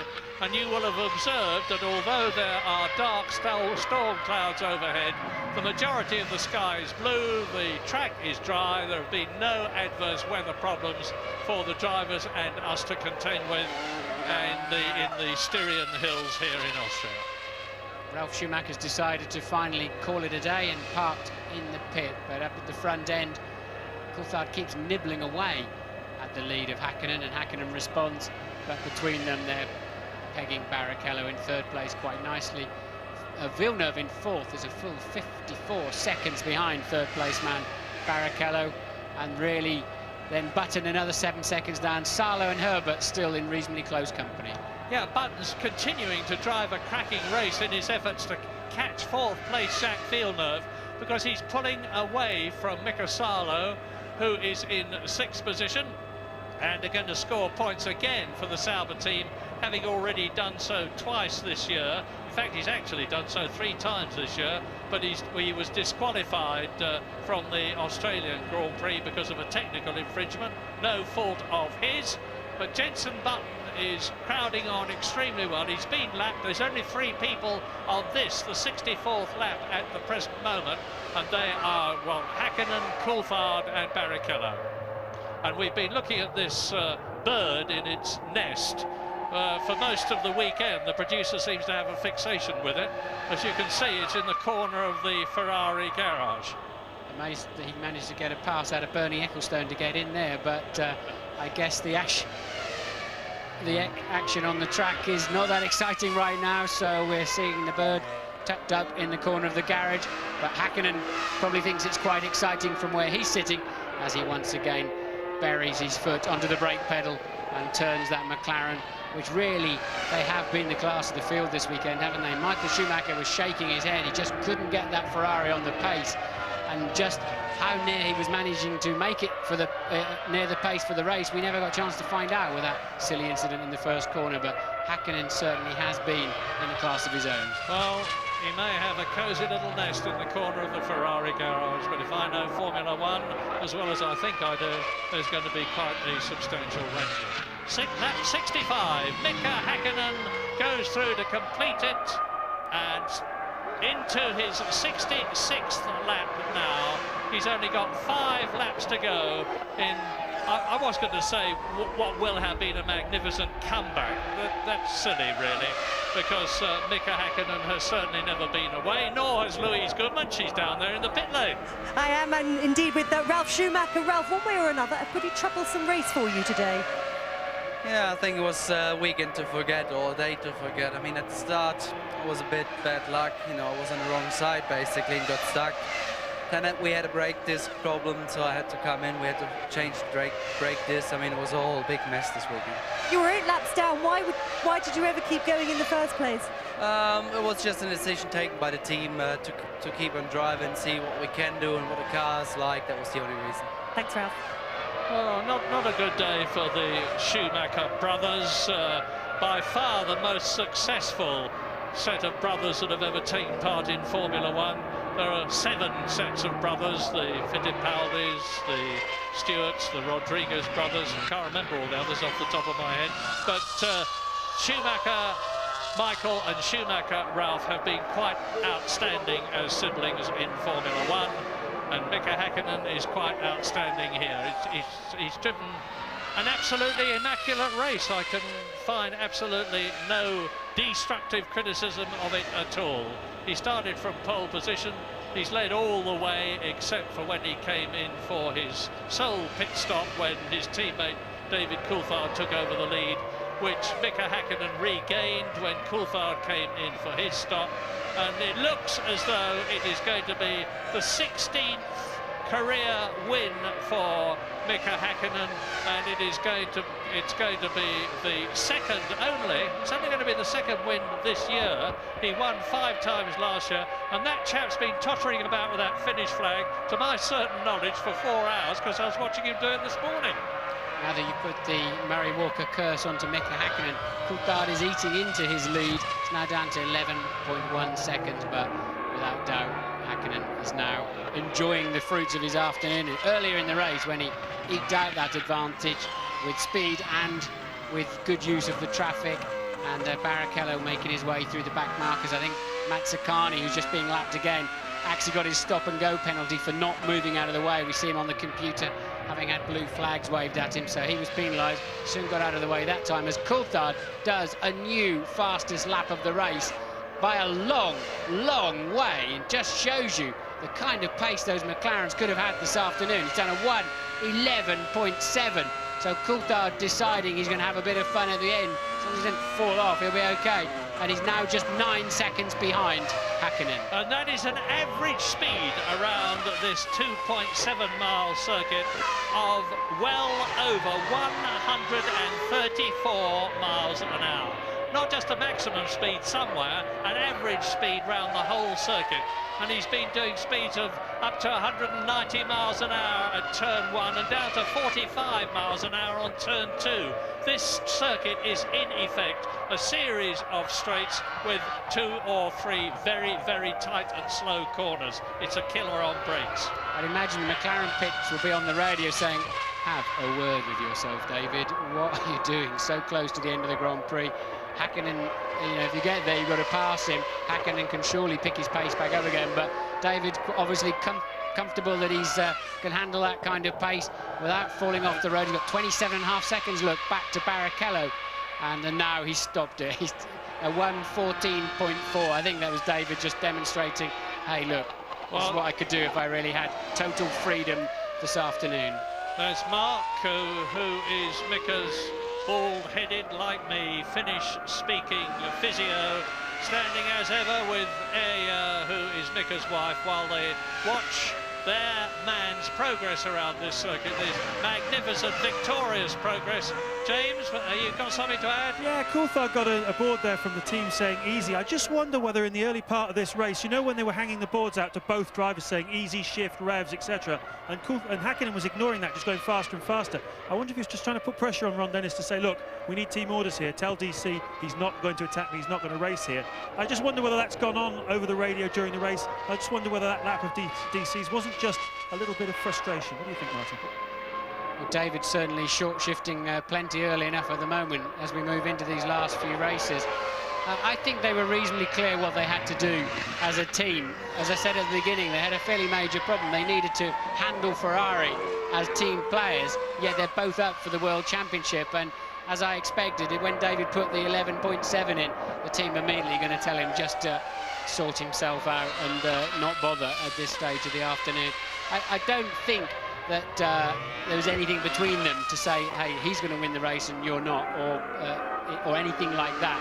I think it's just this afternoon, Häkkinen has had more pace. Yeah, well, if there is pressure between them, there's going to be even more in Germany, because David Coulthard is still, if my mental arithmetic is right, going to be 2 World Championship points ahead of Mika Häkkinen, still in second place in the World Championship at the end of this race. This is a great drive from Villeneuve you're looking at now in 4th place. He's got a tricky decision. Does he go now to Renault, called Benetton at the moment, who they should be getting it together? Renault have done so well before in Formula 1, both with turbo and with normally aspirated engines. Or does he stay with BAR and trying to take some of the advantages out of all the hard work he's put in there? And oh, that was close, wasn't it? So I think Villeneuve really is in a tricky situation, because the last 3 or 4 races, that BAR has appeared to almost be the best of the rest after Ferrari and McLaren. That's Wurz trying to stay ahead of Pedro Diniz and retain his 9th position, as Mika Häkkinen is now on his 71st and last lap, victoriously driving on at the A1 ring in Austria. David Coulthard, there is Häkkinen. David Coulthard is 12 seconds behind him.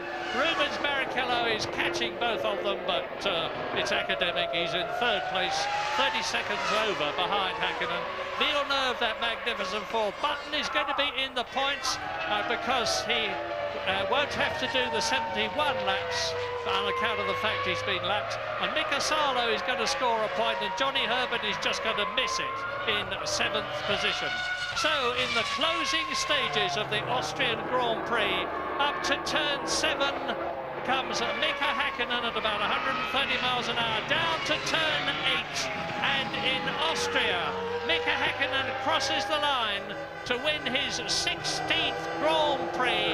And we look back now for David Coulthard, who is going to be about 12 seconds behind his teammate. There he is, a magnificent Austrian Grand Prix for McLaren. 16 Constructors' World Championship points. They move ahead of Ferrari, and my goodness, it is mighty close now in the Drivers' Championship, because Michael Schumacher is on 56 points. Mika Häkkinen is on 48 points, and David Coulthard is on 50 points. So it's going to be a terrific climax to the season, starting with the German Grand Prix at Hockenheim in 2 weeks' time.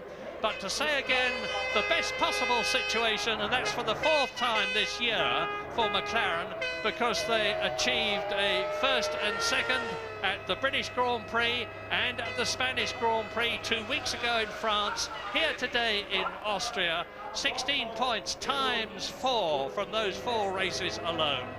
Barrichello just about saved Ferrari's bacon, but it was not a very convincing demonstration, one has to say, because he was 30 seconds behind Mika Häkkinen.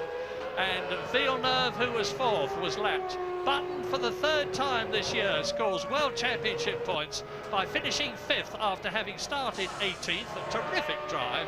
And Mika Salo, who started ahead of Jenson Button, finishes behind him. 6th position, 1 World Championship point. 7th, Johnny Herbert. 8th, good finish for Marc Genet and Minardi.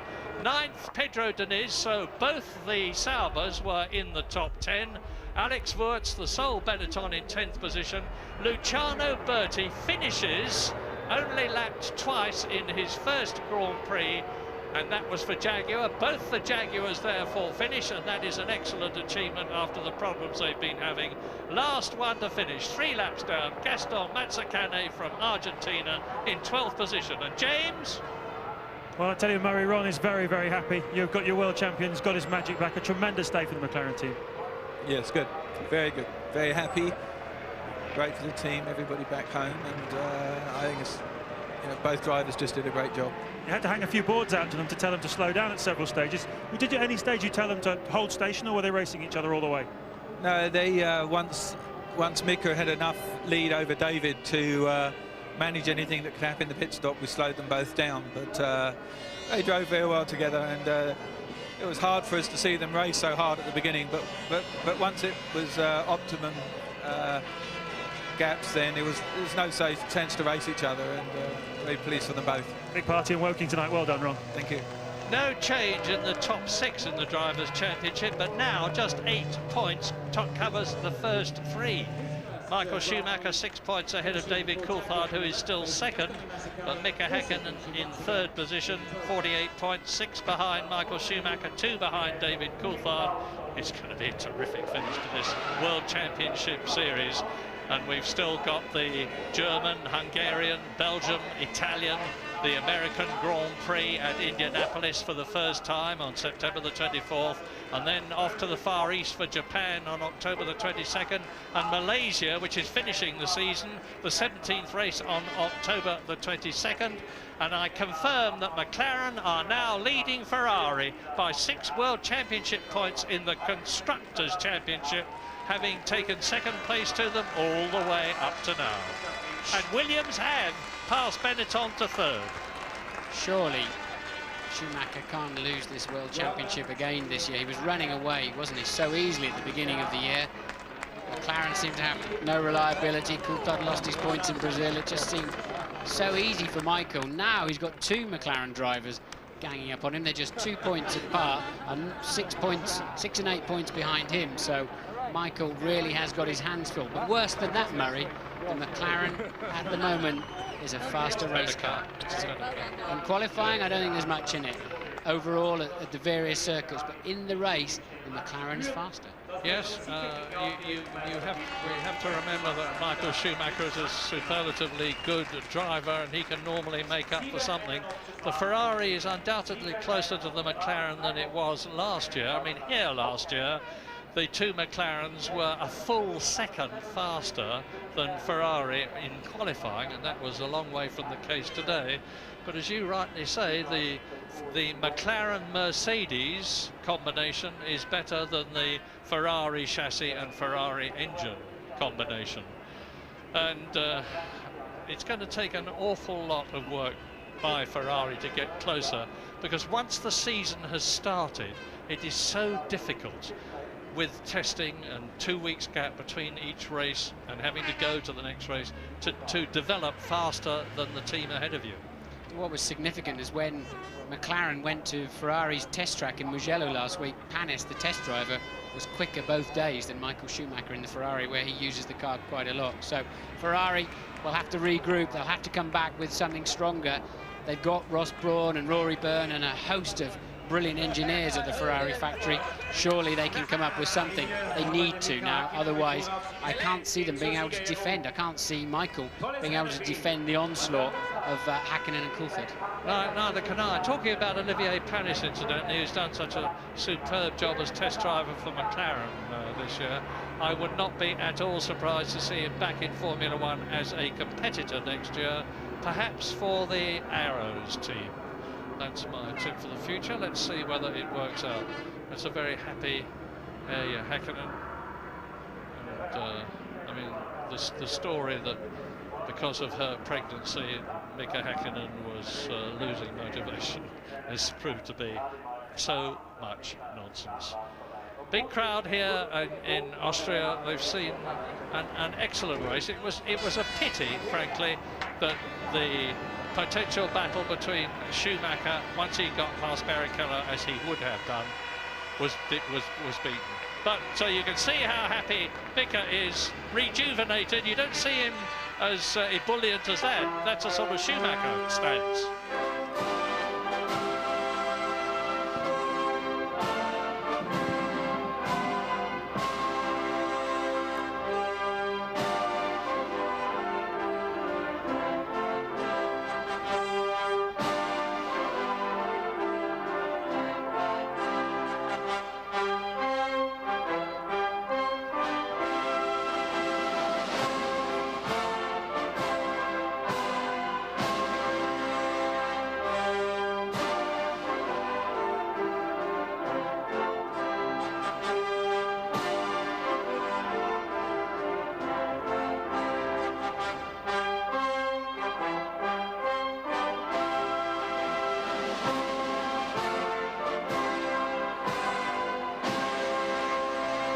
Lots of very happy Finns here, the Finnish national anthem for Mika. And there's a lot of British people here who will be equally happy to hear the British national anthem for McLaren.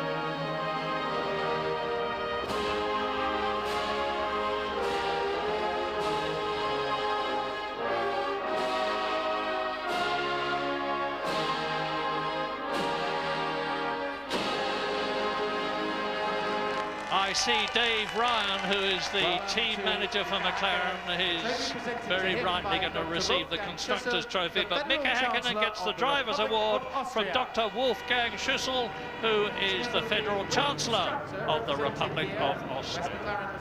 Dave Ryan now gets the winning Constructors' Trophy from Dr. Boris Nemchik, who's the director of Mobil here in Austria, who have sponsored the race. And now Mika Hakkinen, having got his trophy, sees David Coulthard. Second place, Dr. Suzanne Ries-Passer, the Vice Federal Chancellor of Austria. And finally, the fourth trophy goes to the third place, Rubens Barrichello from Mrs. Waltraud Klasnik. Three very happy men after what has been a very significant Austrian Grand Prix, which has seen McLaren take the lead in the Constructors' Championship and the three drivers at the top separated by a mere 8 points. Thanks very much indeed, Murray. Mika Hakkinen looking as joyful as I've ever seen him on a podium there. Martin Brundle is going to join us in the studio in a few moments' time. We've seen a real masterclass here from the world champion Hakkinen. We're going to be talking to the top three when they calm down and go into the press conference. We'll also hope to be hearing from Jenson Button, and there is Tony Jardine's analysis as well when you rejoin us in Austria.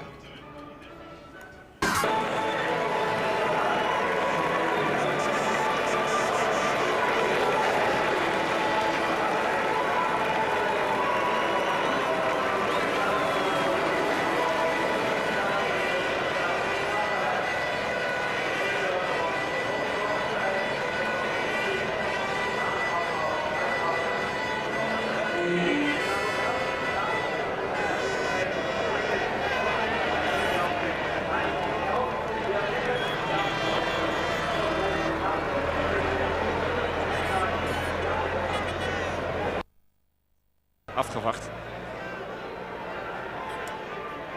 Misschien dat hij nog even een telefoontje pleegt naar Ricardo Zonta. Jan? Nou ja, ik denk niet dat hij daar punten mee wint. Dus ik denk dat zijn conclusie toch ook zal zijn van ja, het zijn dingen die gebeuren. Het is even ongelukkig dat het hem even overkwam. Hè.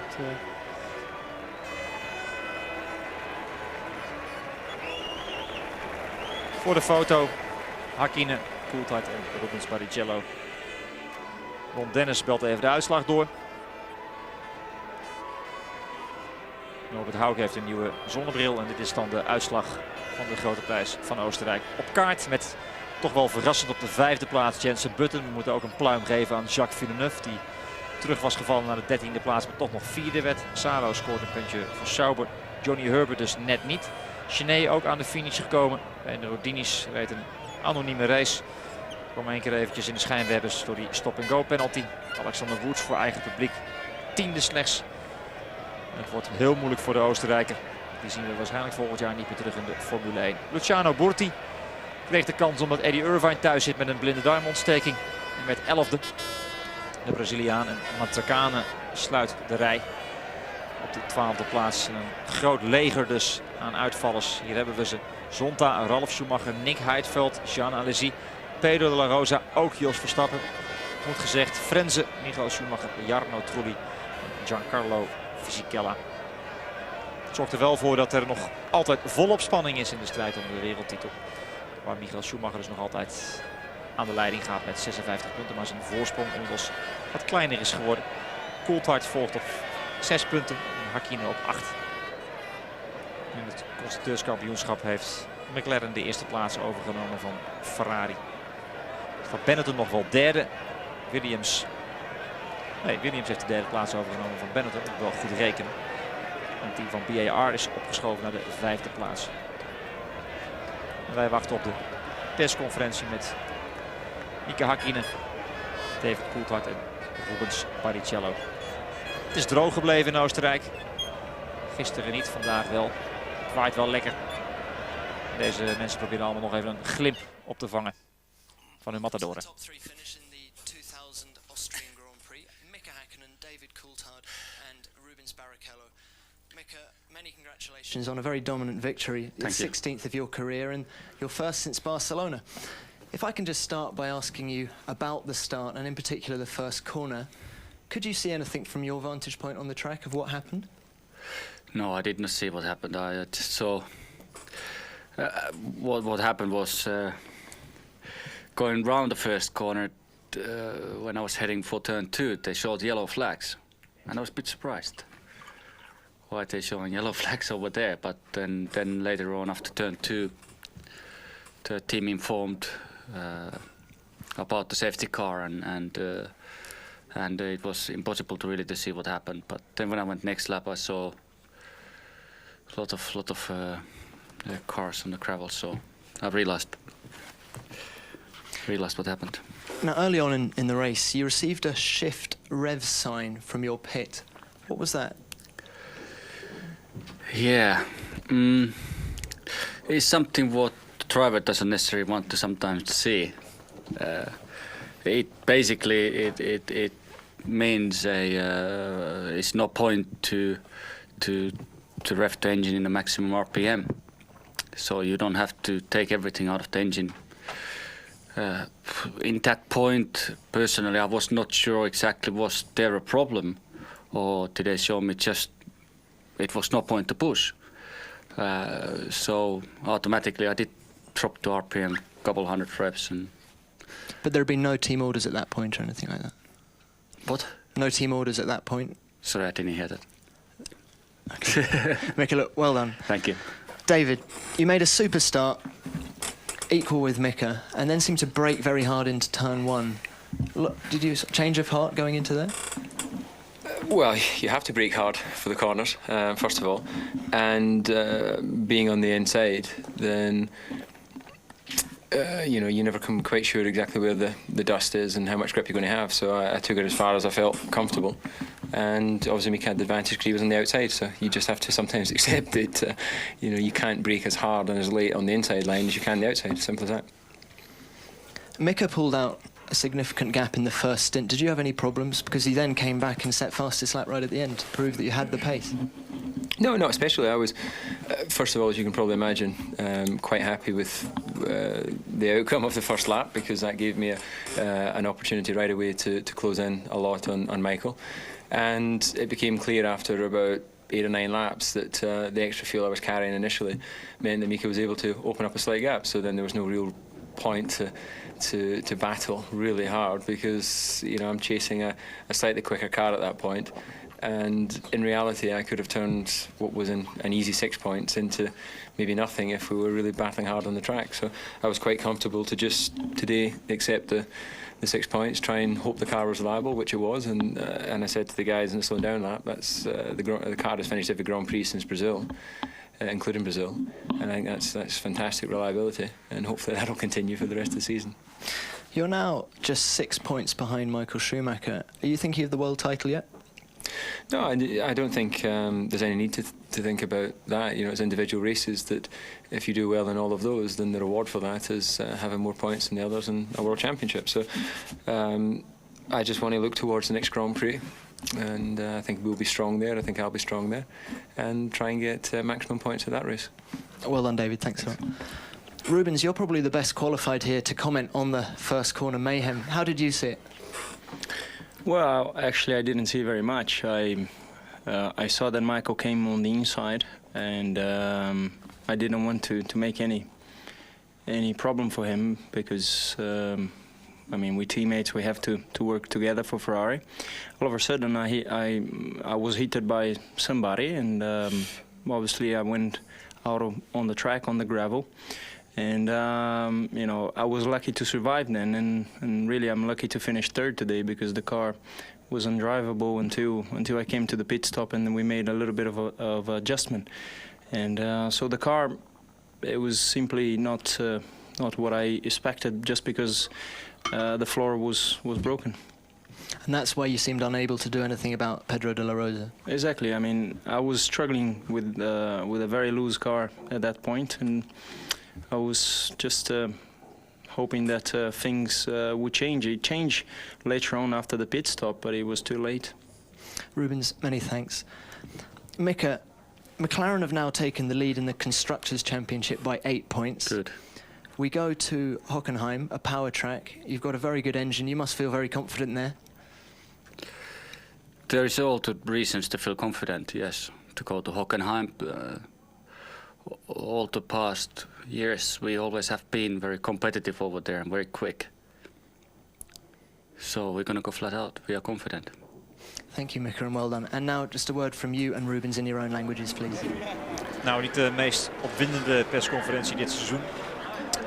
Maar Mika Hakkinen was in ieder geval een tevreden man. Het is trouwens opvallend dat het de 8e keer op rij was dit seizoen dat de beide McLaren's aan de finish kwamen. Daar wordt de betrouwbaarheid dus steeds beter. Hakkinen had helemaal niks gezien van wat er allemaal achter hem gebeurde. Hij zag wat gele vlag in de tweede bocht en was daar toch wel een beetje door verrast. En toen hoorde hij over zijn radio dat het een safety car situatie was. Ja, dat is een beetje vreemd eigenlijk. Want iedere rijder die natuurlijk op dat niveau rijdt, die weet gewoon dat als je over het hele circuit gele vlaggen ziet, dat er een safety car is. Dus het verbaasde mij dat hij daarover verbaasd was eigenlijk. Ja, dan even het pitbord wat hij kreeg. Het werd hem duidelijk gemaakt om het wat rustiger aan te doen. Zelf had hij niet echt in de gaten of het nou een probleem was met de motor. En het uit voorzorg werd gedaan, maar hij heeft in ieder geval wel het aantal toeren van zijn motor wat naar beneden gebracht. Hij bleef wel gewoon hard rijden en pakte zijn tweede zege op rij, of dit seizoen, niet op rij natuurlijk. En ja, hij is een geduchte kans hebben over 2 weken in Hockenheim op dat snelle circuit. Coulthard, die wilde voorkomen dat hij net zoals vorig jaar Hakkinen van de baan tikte. Moest wel in de remmen bij die eerste bocht. Hij zat aan de binnenkant. Er was geen andere mogelijkheid. Rubens Barrichello had het hele eerste gedeelte van de race last van een auto die niet wilde wat hij wilde. Omdat hij ook aangetikt werd bij die schermutselingen in de eerste bocht. En zijn bodem beschadigd was. Dus er was geen enkel mogelijkheid voor hem om zeg maar, echt goed in te lopen op Pedro de la Rosa. En uiteindelijk is hij gewoon tevreden met die derde plaats. Jan, ja, over 2 weken Hockenheim. Dat is een circuit met hele lange rechte stukken. Nou, waar we hopelijk wel weer wat van Jos Verstappen en Pedro de la Rosa kunnen verwachten. Ja, ik heb het hele jaar altijd gedacht dat Hockenheim een goede race voor ze zou kunnen zijn. Ik had dat hier ook gedacht, maar het merkwaardige hier was weer dat die topsnelheid die ontbrak. Dat ze zaten niet in die top 3 waar ze eigenlijk het hele jaar hebben gezeten. Maar wat ik net bij de reactie van Hakkinen ook eventjes frappant vond. Dus hij ligt heel comfortabel op kop en dan ben je verbaasd dat je zo'n teken krijgt van je toeren bij het schakelen. En dan vraag je je af van is er een probleem of wat dan ook. Je moet het bijna vanzelfsprekend vinden dat je zelf je toerental teruggeeft. Als je dus zo op kop ligt en als je teammaat tweede ligt die als buffer voor jou kan figureren. Dus het verbaasde me ook dat hij daar weer verrast door was. Goed, wij blikken nog even terug op de grote prijs van Oostenrijk. Hier nog een brede glimlach bij Michael Schumacher. Hakkinen de man op pole position. En dan al meteen problemen voor Luciano Burti die vanuit de pit zal moeten stappen. We starten. Handje van Norbert Hout voor Jean Todt. McLaren versus Ferrari. En hier is Schumacher. Toen was er nog niks aan de hand. Met naast hem op de tweede rij Rubens Barrichello, Coulthard en Hakkinen samen op de eerste rij met de Finn op pole position. Let op de start. Hier gaat het allemaal nog goed. Coulthard is wel goed weg. Maar kan er niet voorbij in de eerste bocht. Dan krijgt zometeen Schumacher een tikje van Riccardo Zonta. En daar begint het dus allemaal. Oep, daar glijdt zometeen de Duitse door het beeld. Hier komt een tikje Sedut. Barrichello moet dan wel de grindbak in. En daar zagen we dus eventjes dat Verstappen met zijn linkervoorkant tegen Salo aankwam. Kijk ook even naar het uitstapje van Jacques Villeneuve. Die ook flink wat plaatsen terugvalt. Er zijn een hoop mensen die profiteren. Ja. En dan de wandeling van Michael Schumacher terug naar de pits. Voor hem is het over. La Rosa schuift dan op naar de derde plaats. Terwijl hier Rubens Barrichello Johnny Herbert pakt. Dan blaast Frenzen zijn motor op. En na het uitvallen van Trulli ligt ook Frenzen eruit. Hij houdt zijn wagen niet meer op de baan. En dan kan Eddie Jordan met zijn hele renstal dan al naar huis toe na 5 ronden. Barrichello er ook voorbij bij Salo. Schuift op naar de vierde plaats. Ralf Schumacher zijn voorvleugel hangt op 6:30. Ook hij is niet ongeschonden uit de strijd gekomen. En dan Jos Verstappen. Kapotte versnellingsbak. En dan moet hij wel het grind in. En dan heeft deze man nog 1 troef in de race. En dat is Pedro de la Rosa. Dan krijgen we een stop en go voor de heren Diniz en Riccardo Zonta. Burti eenzaam en alleen strijdend in de achterhoede. En Hakkinen rijdt dan zo op het ogen gewonnen race. Want deze man heeft iets meer benzine aan boord. En Hakkinen rijdt van hem weg. Herbert en Button zijn dan de mannen die geprofiteerd hebben van wat er allemaal in de eerste ronde gebeurde. En maken kansen op punten. Hier Rubens Barrichello, u ziet het goed, zijn bodem. Daar is iets kapot en daar heeft hij dus last van. Gaat er niet altijd zachtzinnig aan toe op de A1-ring. En dan ook de pech voor Pedro de la Rosa. Na Jos Verstappen valt hij uit met waarschijnlijk hetzelfde probleem. Je ziet ook vriendin de la Rosa en Von Walkinshaw. Wat zuur. Jensen Button komt van de 18e plaats. En klimt langzaam maar zeker naar voren. Hier nog achtervolgd door Giancarlo Minardi. Hier dat moment dat de heren van Prost elkaar uit gaan schakelen.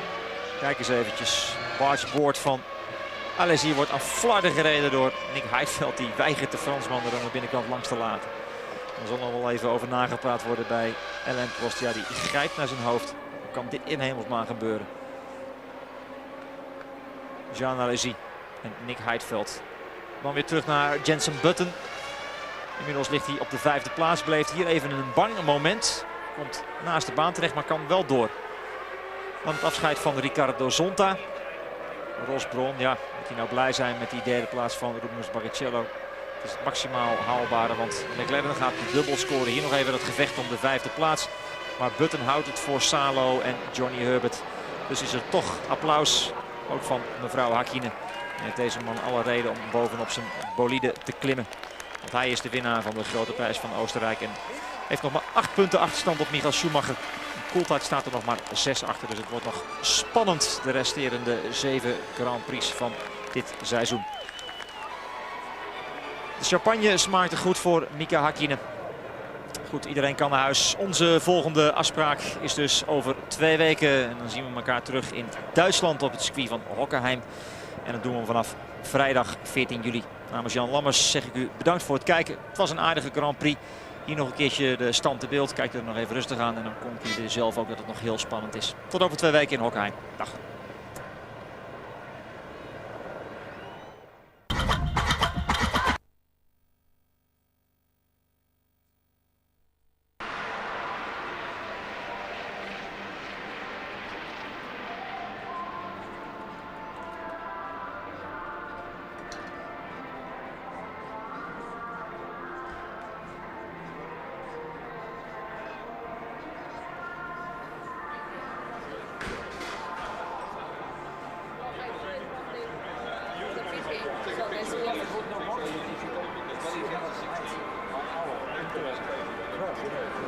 No wonder if you have samples of something before, because it must be. I don't know if it helps. Or just the baby out. Yeah.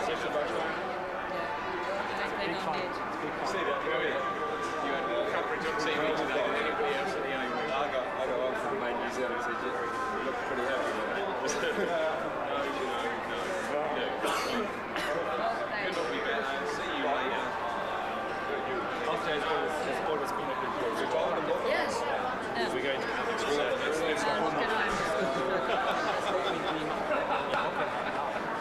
Oh, guarantee we ain't going to tell you, isn't it?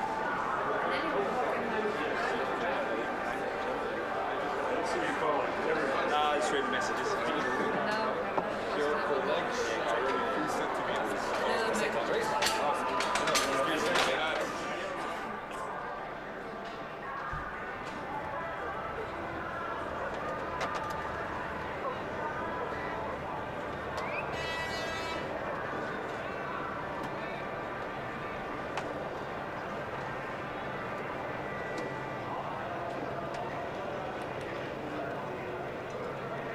Richard!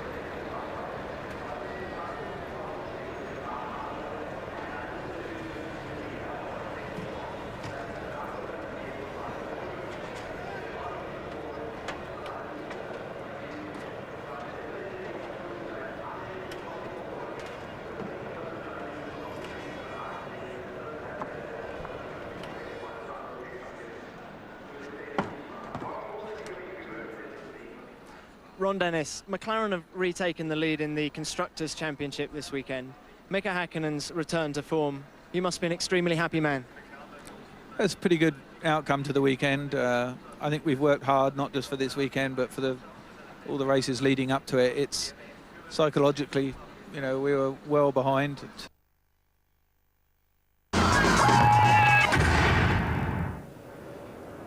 We're going to be hearing from the top 3 very shortly here at the A1 ring. Let me just show you how today's race has changed the standings, the driver's standings. That is what it's all squeezing up there now, isn't it? Michael Schumacher just 6 points ahead of David Coulthard. Mika Häkkinen, the world champion, very much back in the mix, 48 points, a couple behind Coulthard. Barrichello up there on the podium on 36 points. Fisichella, a rare non-finish for him today, back on 18. Ralf Schumacher had a pretty bad time in the Williams on 14. And Jacques Villeneuve on 11 in the BAR. It really is squeezing up very nicely at the top. And in the constructors, well, the McLaren maximum has taken them ahead of Ferrari. McLaren 98 points, Ferrari 92. Williams just a point clear of Benetton going for that third place. Let's go straight to the press conference. Grand Prix. Mika Hakkinen, David Cool. Thank you, Mika, and well done. And now just... Yeah, next we go to Hockenheim, Michael Schumacher, home territory, of course. We're going to have a word now with Jenson Button, waiting to have a chat to us down in the pits. Hi, Jenson. A nice smile on your face. I mean, starting down in 18th as you did and finishing up 5th. I mean, that's not a bad afternoon's work. I think it was a bit more luck than judgment on the first corner. But I suppose I was in the right place at the right time, and I think I came out about 7th, so it wasn't a bad start. And then at the pit stops, the team did a great job to get me in front of Salo and Herbert, just for Villeneuve to come out in front of me after his stop. So it was good to finish 5th, and it's also good to get some points after such a long time. The last Grand Prix was Silverstone, so it's good to be back up there and joint with Frentzen on points. Sure, where you finished 5th as well at Silverstone, didn't you? What happened to you during that accident that took Schumacher out of the race then? I couldn't really see that much because there was so much smoke. I don't know if it was tyre smoke or what, but I just kept on the inside, sat behind Johnny, and we were able to come through it. There was cars all over the place though. We just had to dodge them. It was like dodgems. It was crazy, but we just about got through. And then I had my own little excursion towards the end of the race, but I've told Frank and Patrick I did that on purpose to make it a bit more interesting. I think they were getting bored in the garages. It was a tough car to drive, that Williams, wasn't it, towards the end of the race? After the pit stop, sorry, the second stint, it was quite tail-endy, as you probably noticed. But we still finished 5th, so it's not really the problem. Obviously, we've got to do a lot of testing before Hockenheim to get it back on the pace. But I'm looking forward to it, and it's BMWs and Ralph's home circuit, so hopefully we can get a good result there. Murray alluded to a little conversation that Frank Williams had with you yesterday, without asking you to give away any trade secrets. Of course, he wouldn't do that. Just give us an indication of what the tone of the conversation with Frank, could you? Just a friendly little chat, really. Obviously, we're both very busy on the weekends, so it's good to talk now and again. It was just a reassurance, really. Obviously, nothing's been decided for my future next year. And it was just a reassurance, really, and don't worry about it, and do your best this weekend. That's all I can do. Friendly and encouraging, was it? Oh, definitely. We had a good chat, not just about racing, about other things as well. So I think we're all in good spirit now, especially after today's result. And from your point of view, Jenson, we're sort of at a half-term stage in the Formula One season anyway. If you were making your own report, what sort of marks would you give yourself so far? What sort of comments would you make? Sort of comments. Do another start like this one, but I don't think that's going to happen, and hopefully I won't be that far back next time. I'm happy, definitely, to be on 5 points after half season. The same as Frentzen and the Jordans, so it's good. I'm very happy. Obviously we've had some bad races as well, but I suppose you have the bad with the good, and just hopefully my bad luck's out of the way now and we can just concentrate on getting good results and learning the circuits as well still, so it's not too bad. Tony Jardine's here, he just wants a word with you in a moment, but before I sort of shut up here, I mean, can you give us any indication at all about your future, about where you're going to be driving next season? I haven't got a clue. Hopefully here, but we'll see what happens. We'll see in the next. Okay, thanks, Jenson. Here's Tony. Jenson, also, you were ahead of Ralph most of this weekend. You must be very pleased with that. That's progress, isn't it? Sorry, I've lost you a bit. The engine started. But no, it's been a good weekend for both of us, I think. Ralph had a few problems on Friday testing, but no, we've been pretty close, and it's good to be on Ralph's pace again. And it's good for both of us because we can both push the car to the limits and try our different ways. And it's been good. We've worked well together this weekend, and it's good to get some points. I mean, Ralph wasn't able to due to the start, but I think he would have done a good job as well. Thanks, Jenson. As always, we appreciate you joining us, and of course we're watching you very closely no matter what happens next season. Thanks very much indeed. Thank you. Right, Martin Brundle, let's go back to this race. A little comment on that young man. I mean, starting from where he did, and they'd had a pretty miserable old time until the race, haven't they, Williams? He did the business this afternoon, didn't he? Yeah, he kept his head, didn't he, in difficult circumstances. Then put a good race in, made one small mistake, which he's able to have a grin about afterwards.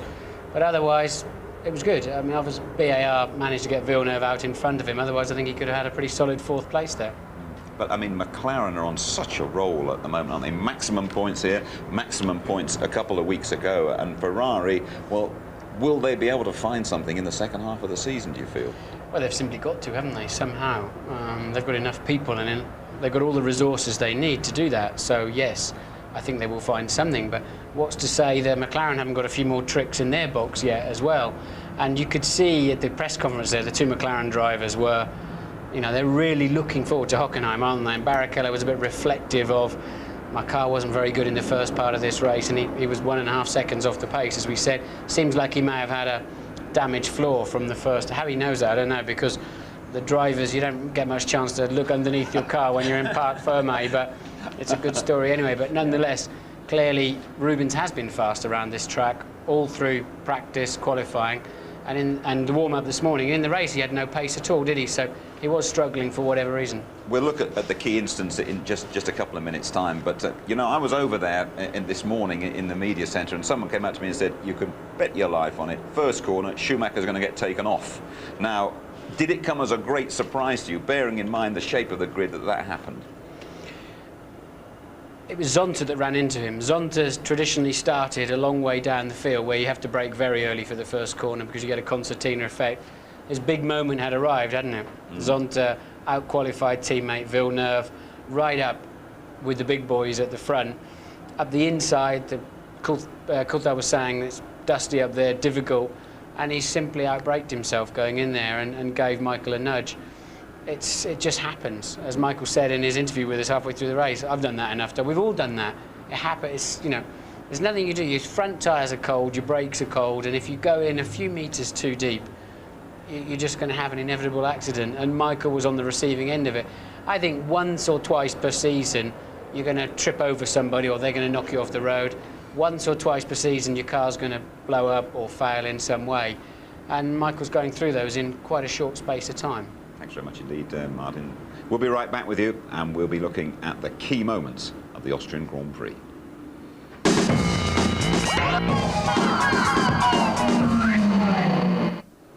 I have to tell you, there's been a very dramatic change in the betting for the World Drivers' Championship on the back of what has happened here.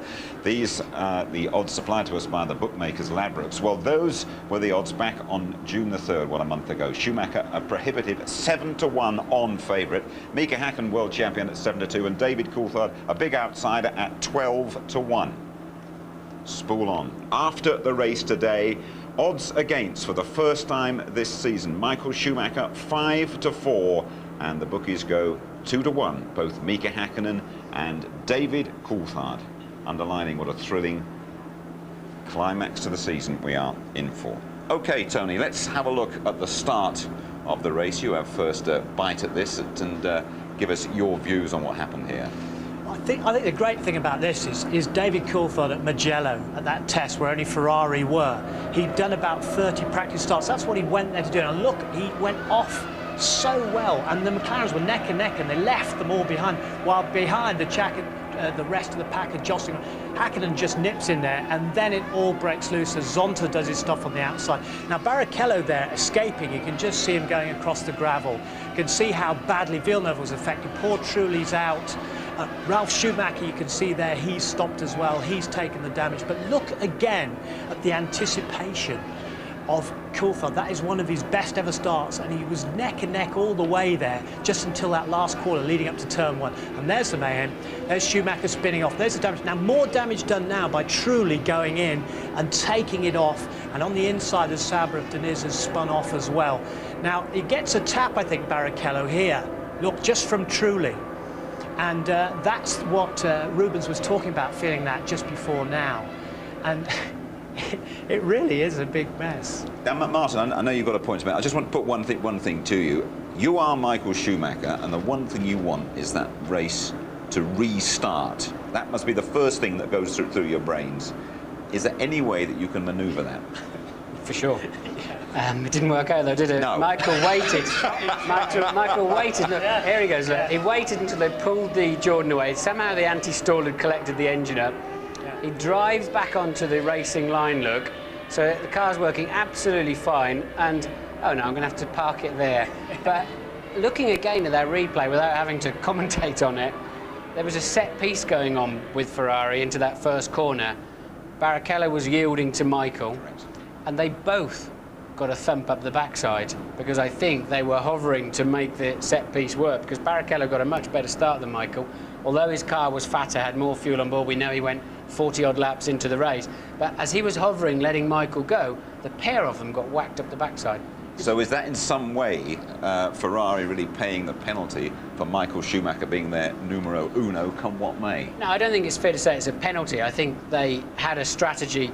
They didn't have as fast a car as McLaren. Therefore, they had to pull something out of the bag. I think that was very legitimately part of that procedure, but they paid a price for it because while they were hovering, the whole lot behind them just couldn't slow down. Jim, I was just going to say, I mean, it's an old rally trick, is that if you've had a bit of an accident or whatever, you try and make sure the car ends up in the middle of the stage, so you block the stage. And I'm sure there must have been a thought there, as Martin said, well, and just get it to the edge there, and maybe this red flag is what I want. The irony here is it's Charlie Whiting, the race director, on whom all the drivers turned in the briefing on Friday night when they were complaining all about Schumacher's starts. And it's this time Charlie's prompt action to get the safety car out and the work of the marshals that has conspired against Michael Schumacher. And he was defending Michael Schumacher almost on Friday by saying, look, he hasn't actually done anything wrong.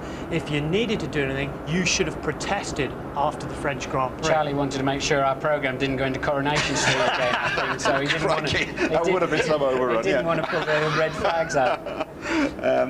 Heinz Harald Frentzen crashed off the street, didn't they? And then, I mean, the Jordans have had a pretty rough old time here all weekend. They're not having a great season, are they? All the potential's there, the speed is there. Frentzen, I'm pretty sure this was not his fault. The car was already smoking as he went in there, and he buried the throttle trying to drive his way out of problem. I mean, of course, he doesn't know why the car spun off. We had a better view of all of that than he did. He did the only thing that he could, and that's bury the throttle. Unfortunately, he should have stopped about now and let the car roll backwards, because with the tyres still churning, all it's going to do, I mean, we know the car runs just over an inch off the road. You haven't got to lift much gravel out of the way before you're on your belly. OK, let's have a quick word, shall we, with Johnny Herbert. He's got that Jaguar home in 7th place, and here he is chatting to Louise. Johnny, 7th place, that's almost the worst place to finish, isn't it? It is the worst place to finish, I think. Yeah, it was disappointing because obviously 5th before the pit stops and 7th after them, so it was close to Mika when we came out, but it wasn't quite enough to stay in front of him. And then Jensen, obviously when he pitted, they seemed to gain a hell of a lot of time, and he came out in front of both of us. So then it's very, very hard. I tried as hard as I could to get up to them, which I got up to the back of Mika, but it's very, very hard to pass. But maybe another lap. So you'll be off to have a little word with your team now, will you? Well, no, I have to see why we lost it. It may not be, maybe just that they did a better one than us. But okay, again, I don't know yet. I have to see. And just to remind you, no Eddie Irvine in the Jaguar team today. We expect him back, though, in a couple of weeks' time. We had the story about Prost, Martin, before the race. It looks as though Alain Prost could be coming to the end of his stewardship there. I'm sure that story will develop. But I don't know if it's ever happened to you, but I mean, it's pretty embarrassing when two cars take each other out from the same team, isn't it? It's astonishing. I mean, Alesi thinks he should automatically be let through there, and I think he's probably right in that situation because they're on different strategies. There's something flew off one of the Prost there. I think Alesi had already got, he said we touched before this when we interviewed him during the race.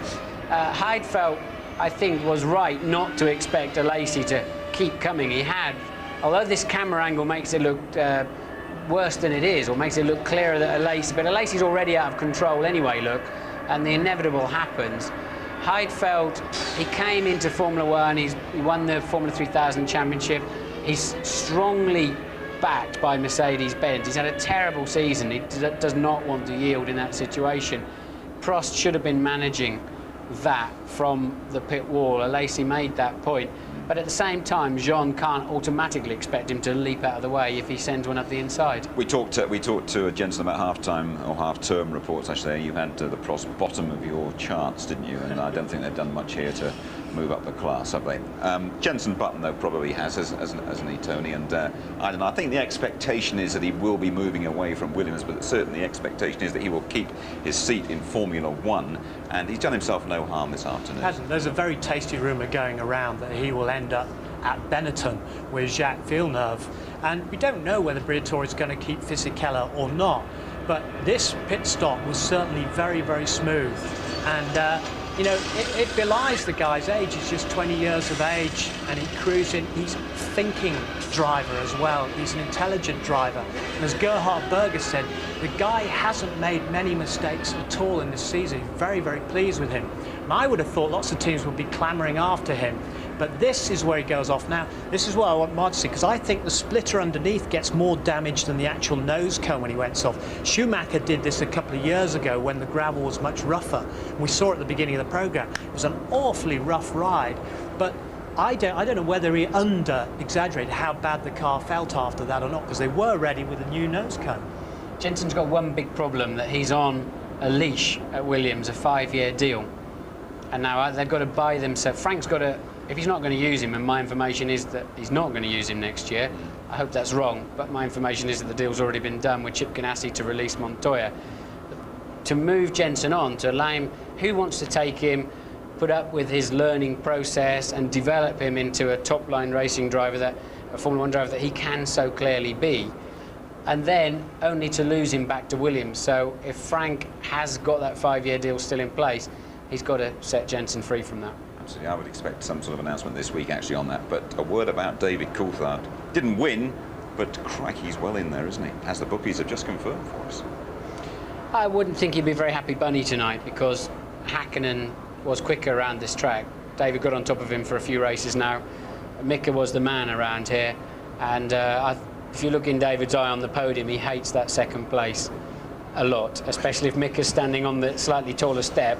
And but hey, he's moved up. As he said, I'm closer to Michael Schumacher, and now he's got some help, because Michael can't afford now to have a wheel-to-wheel with either of those two McLaren drivers, because the other one is in a strong position too. Thanks very much to you both. Well, there we are then.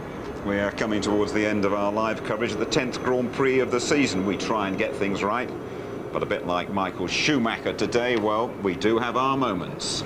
Ready? Hi, I'm Jensen Button. It's all big.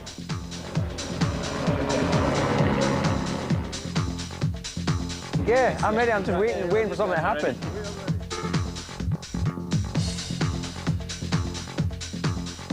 Ron, congratulations. It couldn't have gone any better.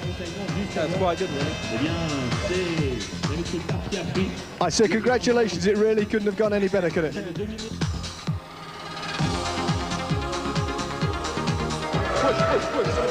Can we grab a word, Mika?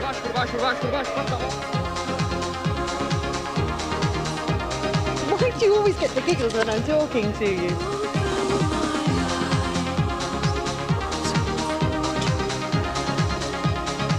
ITV is very exciting. Yeah, I can imagine. Yeah. Is that all right, darling? Lovely.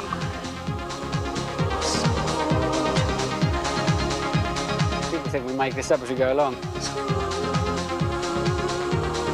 That's the same colour as my hair, isn't it? Respect, Max. Yes, we should do all this.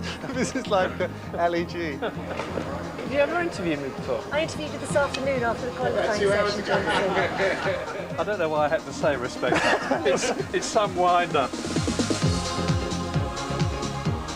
So that he could have a tart. Chilly and totally uninviting. That's the scenario. No, Keith, you're not panning up there, pal, are you?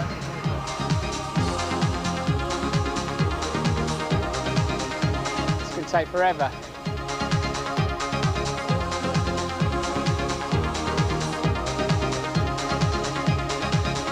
Ready? Ready.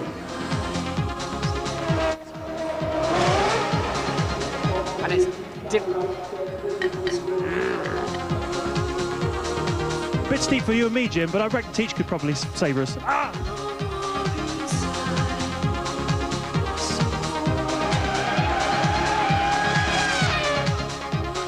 Come back up the inside of you on the way out, and it's a... Hi, I'm Jensen Button. Start again. Well, that was all right for me, chaps. We're not quite done yet. Highlights tonight, reaction and comment at 11:15, repeated as always on ITV2 tomorrow night. We come back in a couple of weeks, qualifying from 11:30 on the Saturday morning. Race build-up from 12:15 and highlights 11:50.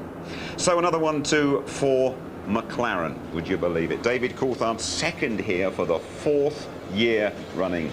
Don't worry, he could still be top man come the end of the season. From the whole ITV team, good afternoon.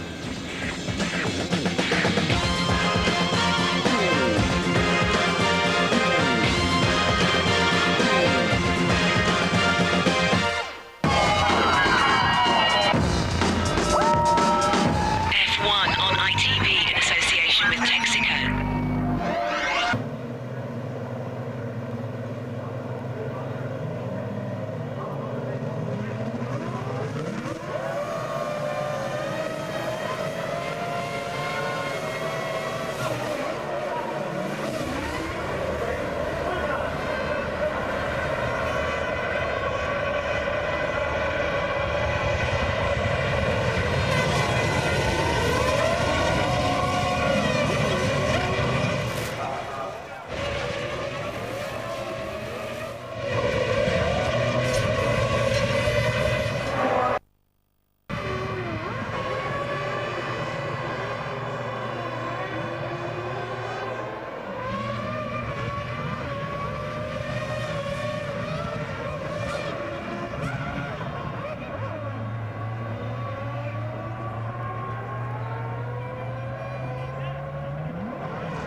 Michael, can you tell us, what was your version of events there? One of these guys here went into the back of me and turned me around. Did you see, were you not slowed on the pit straight? Huh? There was a knock-on effect on the pit straight. Were you part of that? No, somebody hit me in the back and turned me around. Be careful. How does this affect the championship as far as you're concerned?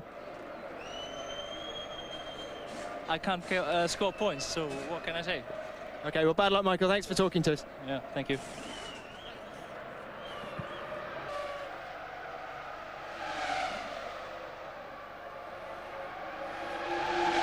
Jarno Trulli, what was your version of events at the start?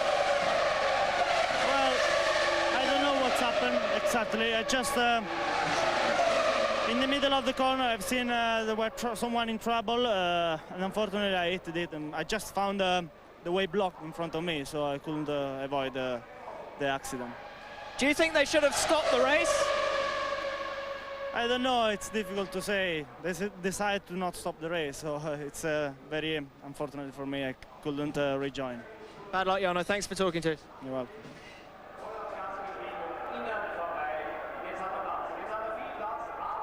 Verstappen, what's up with your car? Gearbox failure. The car was running fine. I mean, except at the start, I hit my front wing, so I had to come in. But after that on the circuit, the car was handling very well. I mean, and if you think we were on a one-stop strategy, I mean, it was a shame. I mean, as well the accident in the first corner. So, yeah, shame. Well, is Pedro on the same strategy as you? You will see soon. Okay, thanks for talking to us.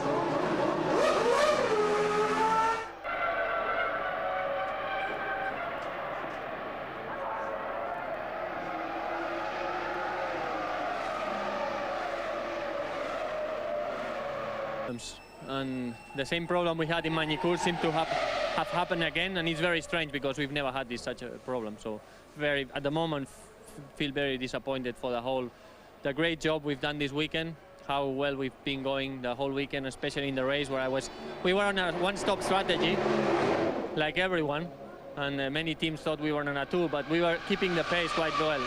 So at the moment, I'm very, very disappointed. What actually happened at the start, as far as you could see? It was, I mean, there were cars everywhere. I was coming into the first corner, and I saw Benetton spinning. And in a way, I was lucky because I was at the right point. I could see this Benetton spinning. I put the power down, and I just avoided all the carnage. Pedro, thanks for talking to us, and very bad luck. Next race.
The hack is back in great style too. Hakkinen dominant throughout the weekend, always in control of the Austrian Grand Prix. Coulthard second for the 4th year running here. Barrichello's podium, scant consolation for Ferrari.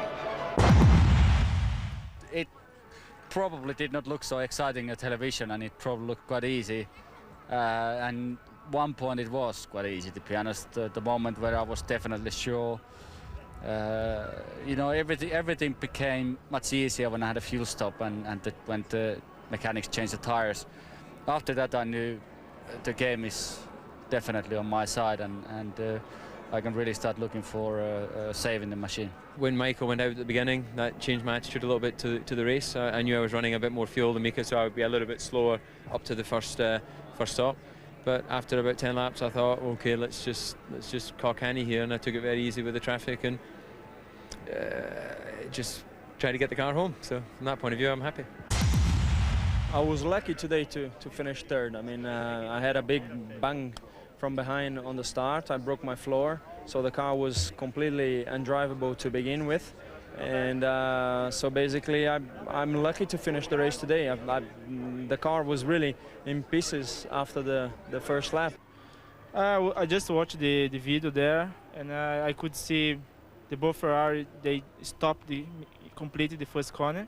Me and Trulli, we hit the both Ferrari on the back, and as Michael was in the inside, very inside on the dirt, he spun off, and then everybody crashed. I think now everything really starts. Now we start really fighting. And just look how competitive the Drivers' Championship is now. David Coulthard has cut Schumacher's lead to 6 points. Hakkinen very much in the hunt for his 3rd successive title. Barrichello's 4 points is Ferrari's only return this weekend. Fisichella failed to finish for the first time in 11 races. A blank weekend for both the Schumachers. Villeneuve, though, he's up into double figures. And McLaren hit the front of the constructors for the first time this season. They go 6 clear of Ferrari. Williams overtake Benetton thanks to Jenson Button. Still though on 18 points Benetton. BAR leapfrog Jordan, and Mika Salo taking Sauber above Jaguar. Okay, let's have a word with Tony Jardine about the Austrian Grand Prix. Another huge weekend for McLaren. It's looking good for them. It's looking good for us in the championship. It's closed right down to 6 points. It's absolutely brilliant. But Villeneuve, the piece, the big decider at that crunch at the first corner. Zonta, the masked raider, will need his rapier when he does finally meet Michael Schumacher. But look at this. McLaren's away so well, and Coulthard, brilliant start there. Nearly got past Hakkinen, but he just gets through. There it goes. Zonta tipping off Michael Schumacher on the inside. Barrichello just escapes. Diniz spins off. Trulli crashes into Michael Schumacher. Fisichella out.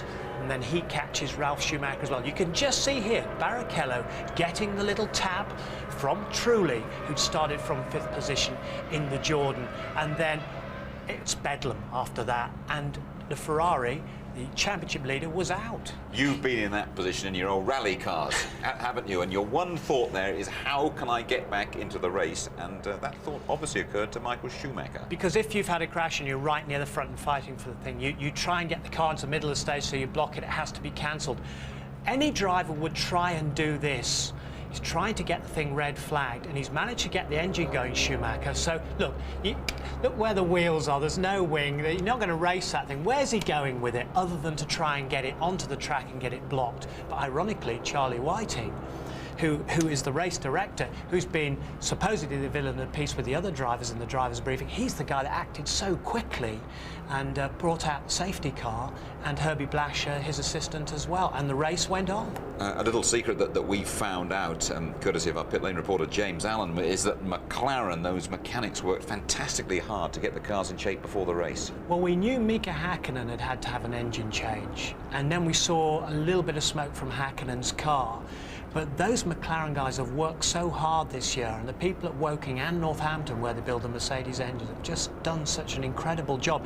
That car has got the edge now over the Ferrari. News from Austria as well. It looks as though Alain Prost is coming towards the end of his career as a man in charge of the team. The Prost have been sold, as we understand it, and after what happened to his cars here today, he might not be that fussed about it. But Jim, do you remember when we watched the French Grand Prix and there was a camera right in front of him on the pit wall and the pit stop went wrong behind him? I thought he was ill. I thought he was going to collapse because his face went and it was like thunder and so on. So clearly he's had a terrible, terrible time. And here's the two drivers together. That's the touch. A laser going down the inside. He said they were on different strategies. Heidfeld had no idea he was there, and then there is wreckage all over the track. The barge board flies off, the left front goes, and both of the cars are going out. And they've been reasonably competitive for once. Persia must be really upset with this.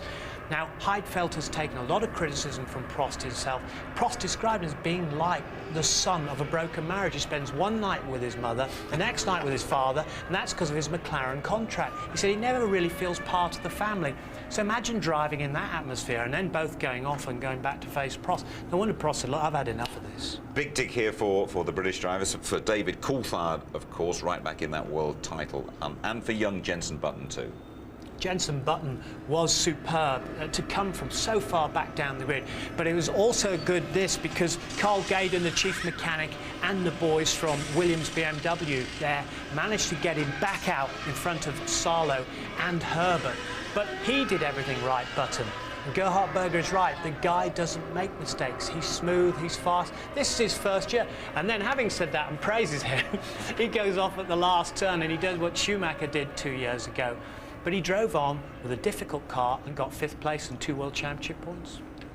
Thanks very much, Tony, and here is your complete Austria rundown. We've seen the 4th McLaren 1-2 of the season. Hakkinen repeating his 98th victory here. Coulthard runner-up again in his 100th Grand Prix. Barrichello's 6th podium. Villeneuve 4th, that's the same as the French Grand Prix. Button 5th after starting 18th, a fine effort. Same goes for Salo, but expect a parting of the ways from Sauber at the end of the season. 7th, Herbert's best for Jaguar. Genet 8th, encouraging for Minardi. Deniz putting both Saubers in the top 10.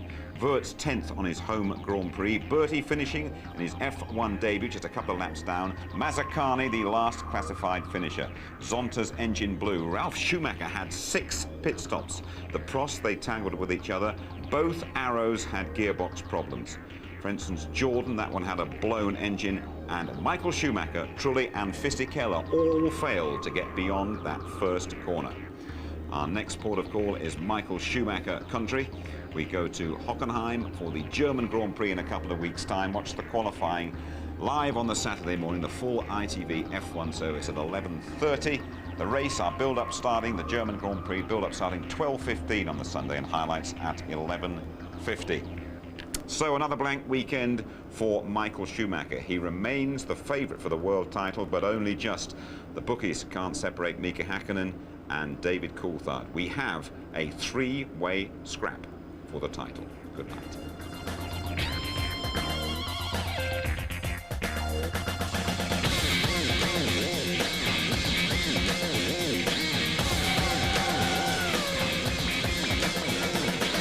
Some important news from Austria tonight. Mika Häkkinen's win is now in doubt.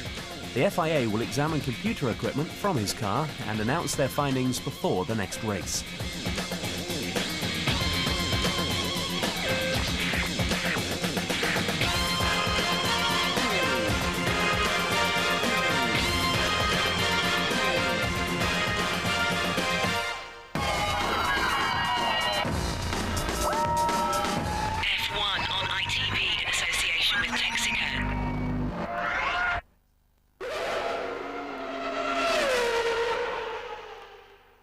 If you would like to know more about Formula One, the website address sponsored by livesport365.com is www.itv-f1.com.